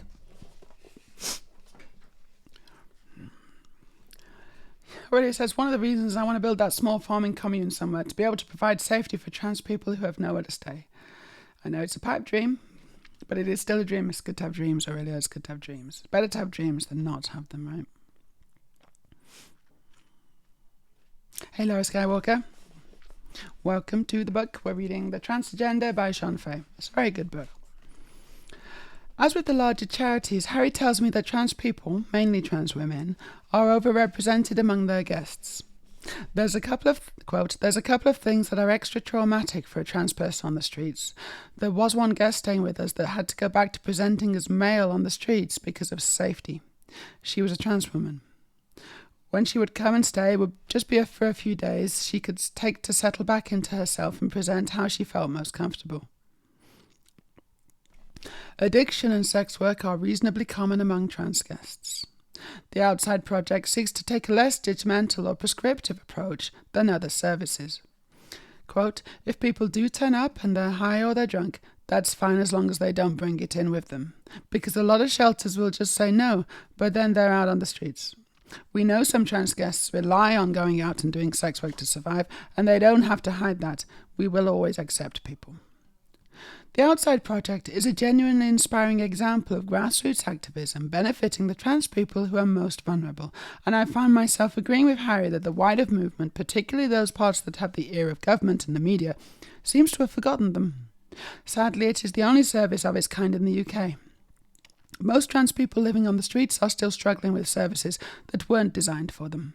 Projects like this take an impressive level of commitment to manage, run and fund, and that isn't easy to find, particularly in an era of underfunding by successive right-wing governments, in which demand for specialist crisis services vastly outstrips supply. Ending homelessness is an important political goal for society as a whole. It is especially important for trans people. Another sector that has been swinging cuts in funding is domestic and sexual violence services, as Rudy's story of trying to escape domestic violence shows. Refugees are in crisis. Since 2010, refugees are in crisis. Since 2010, most councils in England, Wales and Scotland have slashed funding for refugees, with cuts of nearly £7 million over the past 8 years. Nearly 2/3 of referrals to all refugees are currently refused because there is insufficient funding or no space for the victim. Conversations around domestic abuse and the dwindling provision for survivors usually focus on the most common scenario: heterosexual couples with a cisgender male perpetrator and a cisgender female survivor. Yet trans people face extraordinarily high rates of domestic abuse at the hands of their partners. According to research by Stonewall, 1 in 5 trans people, that's 19%, had experienced domestic abuse from a partner in the previous year. This included 21% of trans men and 16% of trans women, which is significantly higher than the recorded rate of domestic abuse among the wider population, 7.9% of women and 4.2% of men, according to the Office for National Statistics. The ONS believe their own figures may underestimate the true extent of domestic abuse, though this is also probably true of the figures for trans people. Research by the Scottish Transgender Alliance and the LGBT Domestic Abuse Project found that 1 in 4 survivors told no one about the domestic abuse that they had experienced. The invisibility of domestic abuse among trans people is in large part due to the invisibility of trans people's romantic and sexual lives in the wider culture as a whole. The most commonly referenced figures in the media, whether Caitlyn Jenner in the US or the former boxing manager Kelly Maloney in the UK, are late transitioning trans women who, prior to transition, had heterosexual marriages with women. Yet trans people's romantic lives are much more diverse than this, especially as the visible community has grown and people are coming out younger. Trans people may have relationships with cisgender people or other trans people and date men, women, or non-binary people. This reality is not often represented in mainstream media, with the result that lots of trans people are led to believe that transitioning may mean the end of their love life.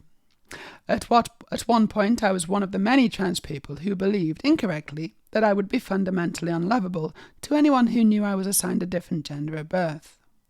While I soon learned that this wasn't the case, I also realised, as a trans woman who only dated men, that there were men out there who could simultaneously be attracted to me and also be abusive.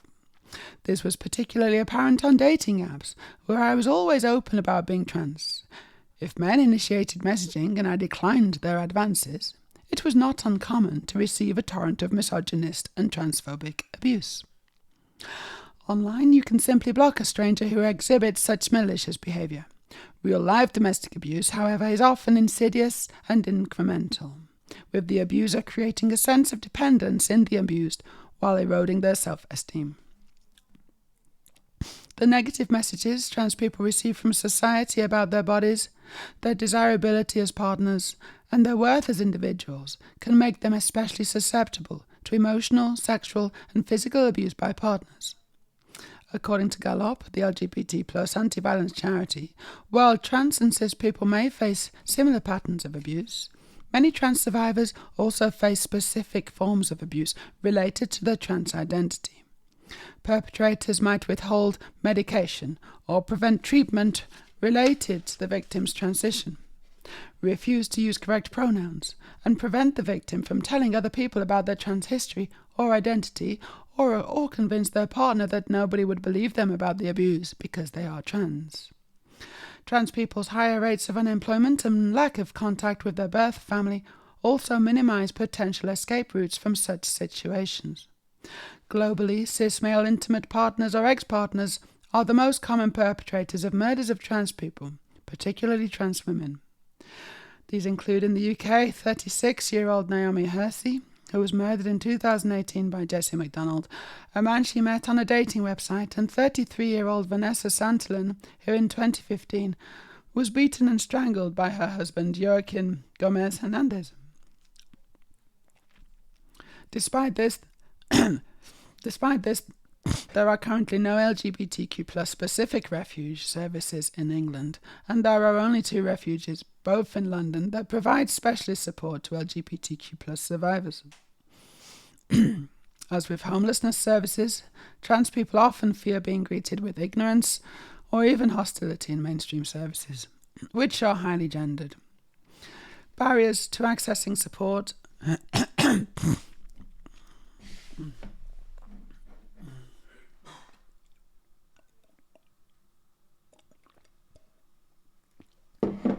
as usual, it's heavy stuff.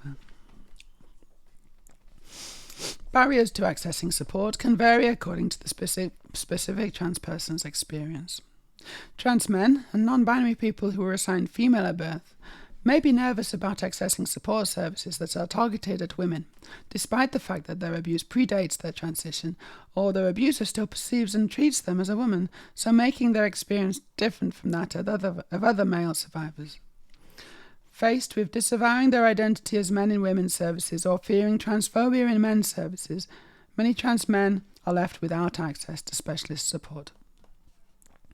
For trans women and other trans people who are assigned male at birth, there can be anxiety about accessing appropriate women's services because of trans women's perception that they are not welcome, and media narratives framing them as a risk to cisgender women.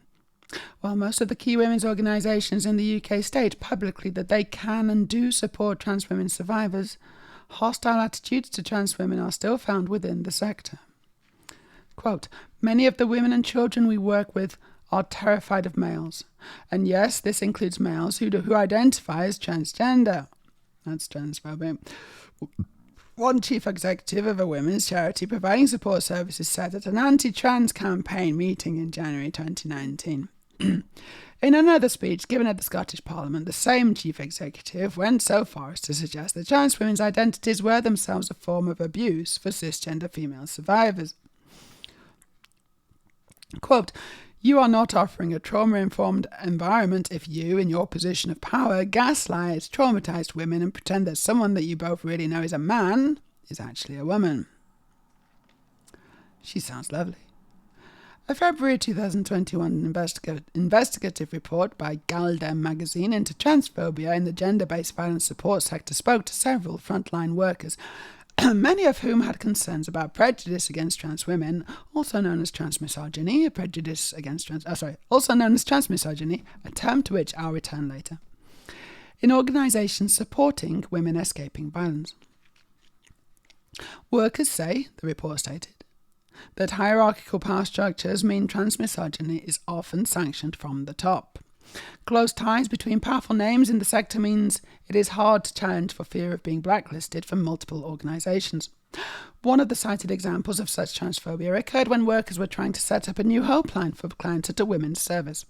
Unclear on the organisation's inclusion policy, some junior staff asked for clarity on who the helpline was for to ensure it would support trans women.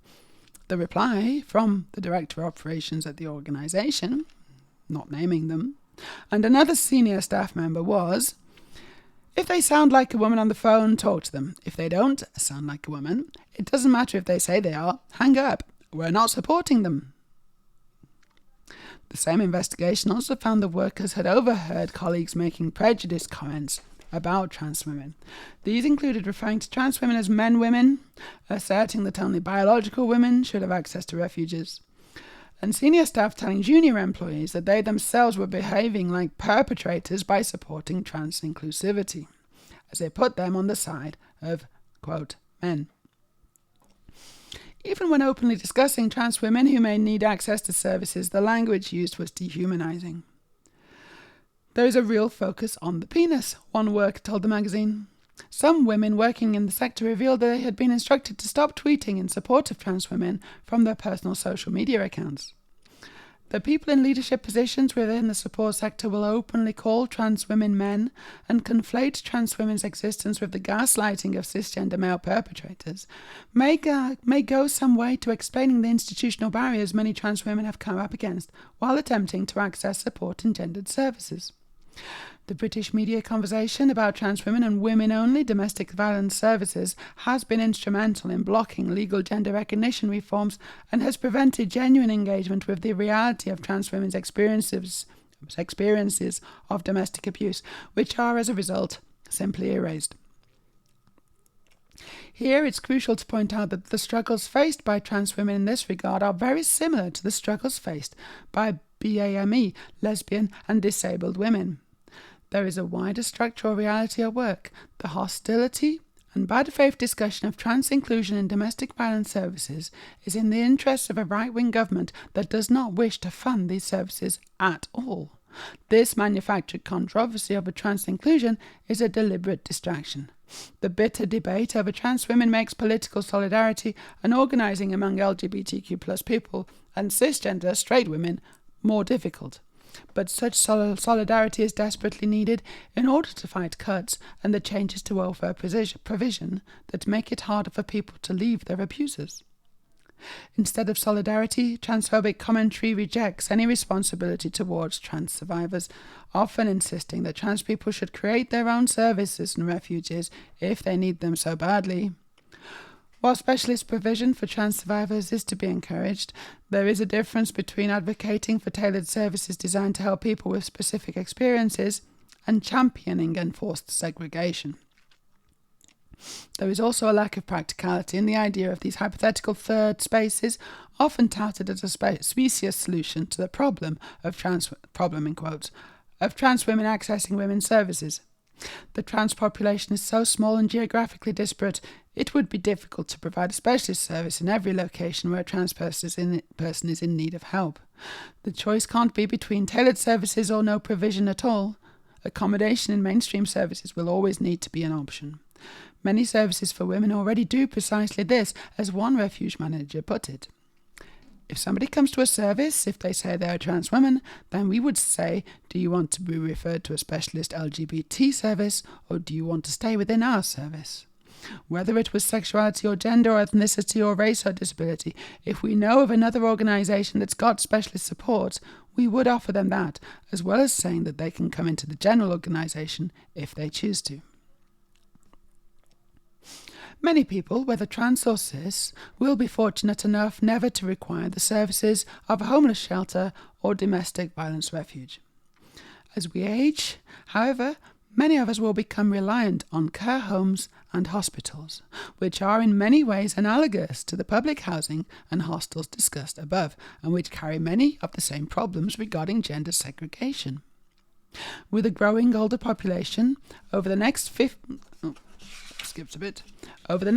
years, there are projected to be an additional 8.6 million people in the UK aged 65 years and over, a population roughly equivalent to the size of London. There is growing pressure on the system and ever more trans people reaching old age, so addressing their needs will become more and more urgent. One such need is protecting the dignity of older trans people in care homes, where they may experience greater discrimination than they did living independently. Older trans people today will have lived through a period where being trans or behaviour associated with it, including offences related to homosexuality, was criminalised or pathologised. Older LGBTQ+ people, including trans people, are more likely to experience isolation too, partly because they are less likely to have children. Nearly half of transgender people who do have children have no contact with them. The prospect of entering care homes, however, is daunting, as trans people worry about a loss of personal agency and hostility from care workers and other residents. Speaking in a video about older trans people for the My Generation campaign, Growing Older as Me, Kat Burton, a 66-year-old retired pilot, described some of the simple ways in which trans people may lose control over their appearance and self-expression. This is a quote. Transgender people might have needs that are not necessarily obvious to care workers. A trans woman that suddenly isn't capable of looking after her facial hair in a way that she has grown accustomed to, or a trans woman that has to wear a wig and then has to be seen by care workers without it, who may not perhaps take the greatest care of presenting them with the gender expression they feel most comfortable with to the other people living in the home. For older trans people who come out late in life, particularly those who wish to surgically transition, there can be anxiety about requiring intimate and personal care when their genitals or other sex characteristics are incongruous with their gender. Jenny Ann Bishop, a trans campaigner who, as part of Swansea University's Trans Aging and Care project, spoke to multiple trans people about their experiences and fears of growing older, raised precisely this concern about intimate care. A trans person's body may not match their gender presentation. If somebody needs help with dressing, undressing and washing, there's always the danger a carer is going to be surprised or just laugh at them or be derogatory. Bishop also gave examples of trans people who had been ostracised in their care home by other residents. Of one trans woman who had been excluded, she says, "They wouldn't sit with her for meals. They wouldn't let her join in the games. They deliberately made sure she couldn't watch her programs on the television. The caregivers then started giving her less care, and nobody checked to see if she had eaten her food. She's fine now because our group in Liverpool found out about it and got her moved to a care home where they were very accepting." Trans people with dementia are particularly vulnerable, given that they may regress and forget they have transitioned and find their own anatomy or dress alien and frightening. This can result in them becoming very disoriented and anxious. Sean Page, a consultant nurse for dementia, Betsy Cadwallader University Health Board, told BBC News, "They may not understand why they are being referred to as being a certain gender, as they cannot recall publicly voicing this preference. Such challenges will only become greater as the openly trans population continues to grow in both size and age. The reality of trans life today is often hidden from public view. Thinking back to my visit to Kate, Joe and Alex, I am struck by how nervous their family was to speak publicly about their situation because of the hostile media climate invested in moral panic and false narratives. Yet talking to trans people about their own priorities demonstrated to me that an urgent redirection of focus and political energy is needed. School bullying, family rejection, homelessness, domestic abuse and discrimination in care services are major issues that continue to affect huge numbers of trans people, even as societal attitudes appear to be growing more tolerant. These difficulties affect trans people in their most intimate lives and shape their happiness day to day. All raise deep questions about how a lack of family and community acceptance, a sustained political attack on the social safety net by successive neoliberal governments, and a society that imposes a strict gender binary by punishing or excluding anyone who cannot fit neatly into that binary, are at the core of what it means to be trans in Britain today. The liberation and prosperity of trans people as a group will require a transformation of how the family and the community embrace difference, and of the allocation of proper resources, specifically money, to those whose immediate social and familial circles have cast them out. In all this, it cannot be emphasised enough that the political demands of trans people align with those of disabled people, migrants, people with mental illnesses, LGBT people, and ethnic minorities, and needless to say, trans people can be found within all these groups. This overlap between the needs of different marginalised people must be stressed because the illusion that trans people's concerns are niche and highly complex is often a way to disempower them. The emphasis on the minority status of minorities keeps them focused on explaining their difference in public discourse so that they can be continuously battered away as an aberration or minor concern. In the specific case of trans people, this disempowerment begins at the most fundamental level, with our bodies and our right to exercise autonomy over them without interference by society. If we are to liberate all trans people socially, we must begin with the liberation of the physical trans body. And now we're on to the next chapter, which is called Right and Wrong Bodies. Ooh, yeah. That's some tough stuff in that one, as usual.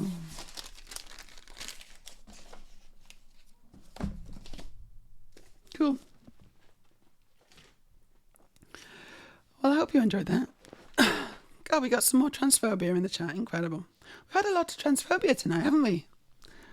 Happy Pride, everyone. Gee, I wonder if we still need Pride. Surely not. All the problems are solved by now, aren't they? Oh, look, more transphobia. Not you, MJB. I was not you. That was bad timing.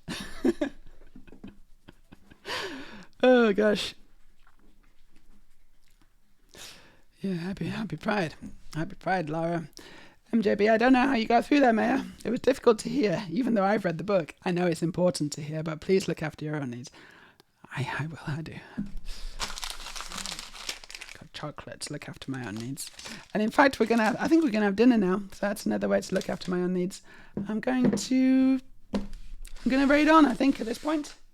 I hope you enjoyed it. I know it's heavy going, but it is important, isn't it? It's really important. Some of that stuff, it's pretty hard hitting, and it's really good stuff. I think it's stuff that we all need to take on board and understand. Like, it makes so much sense, and it kind of just reframes the whole argument. A lot of the argument, it just reframes it and makes it clear. It clarifies the issues that we have and the things we need to do better as a society.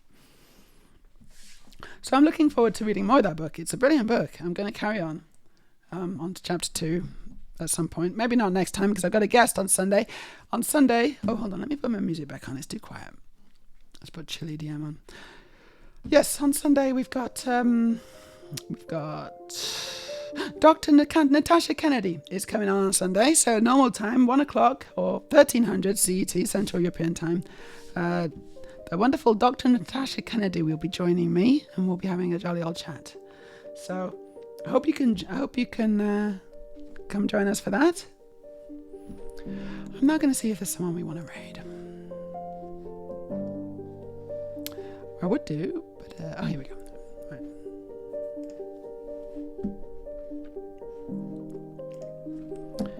Right, who's streaming? Oh, there's so many people streaming today. That's nice. Makes a nice change. Oh, you know what I think we should do? I think we should go to For God because after that it was super heavy, right? Well done, everyone. Now it's time to party. Yeah, it's heavy but very sober and factual, exactly. Right, it says that last one wasn't exactly transphobia, more I don't know what the argument type is called, but there are worse problems, so why are yours important? Oh yeah, no, but that's basically in this context is transphobia, isn't it? In this context, that's absolutely transphobia, so they can go to the hell. Right, For God. We're gonna raid For God. I think. Let's just check that they're not on a break.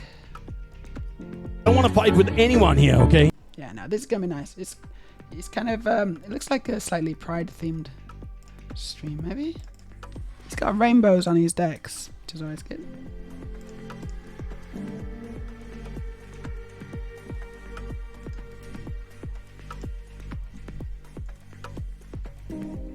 There we go. So we're going to raid For God. He's a brilliant DJ based in Sweden. I think he's Danish though. Could be wrong. But I hope you all have a fantastic rest of your Thursday and weekend. We're going to be going to Pride again. We're going to be in the Pride Parade on Saturday. So I'll be taking photographs and maybe videos of that. So check those out. I'll be uploading them to probably my Twitter and Instagram, and of course the Discord. If you're not already a member, you should get yourself on our Discord. But in the meantime, I will leave you in the very, very capable and dexterous hands of For God, who's going to be mixing some beats. How do I do it? There you go. I found the button. Okay. Bye bye everyone. Take care. Mwah.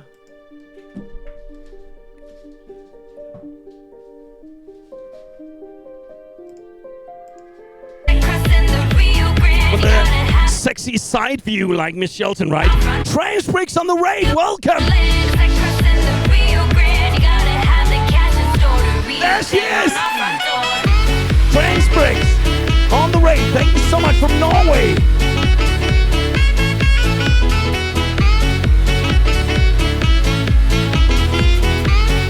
Welcome, Raiders!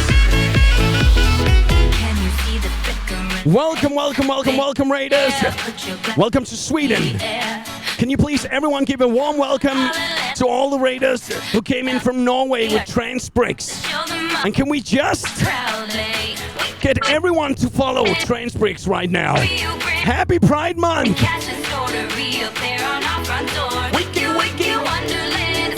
Transbricks, thank you so much for the raid! Welcome, Raiders! Let's go!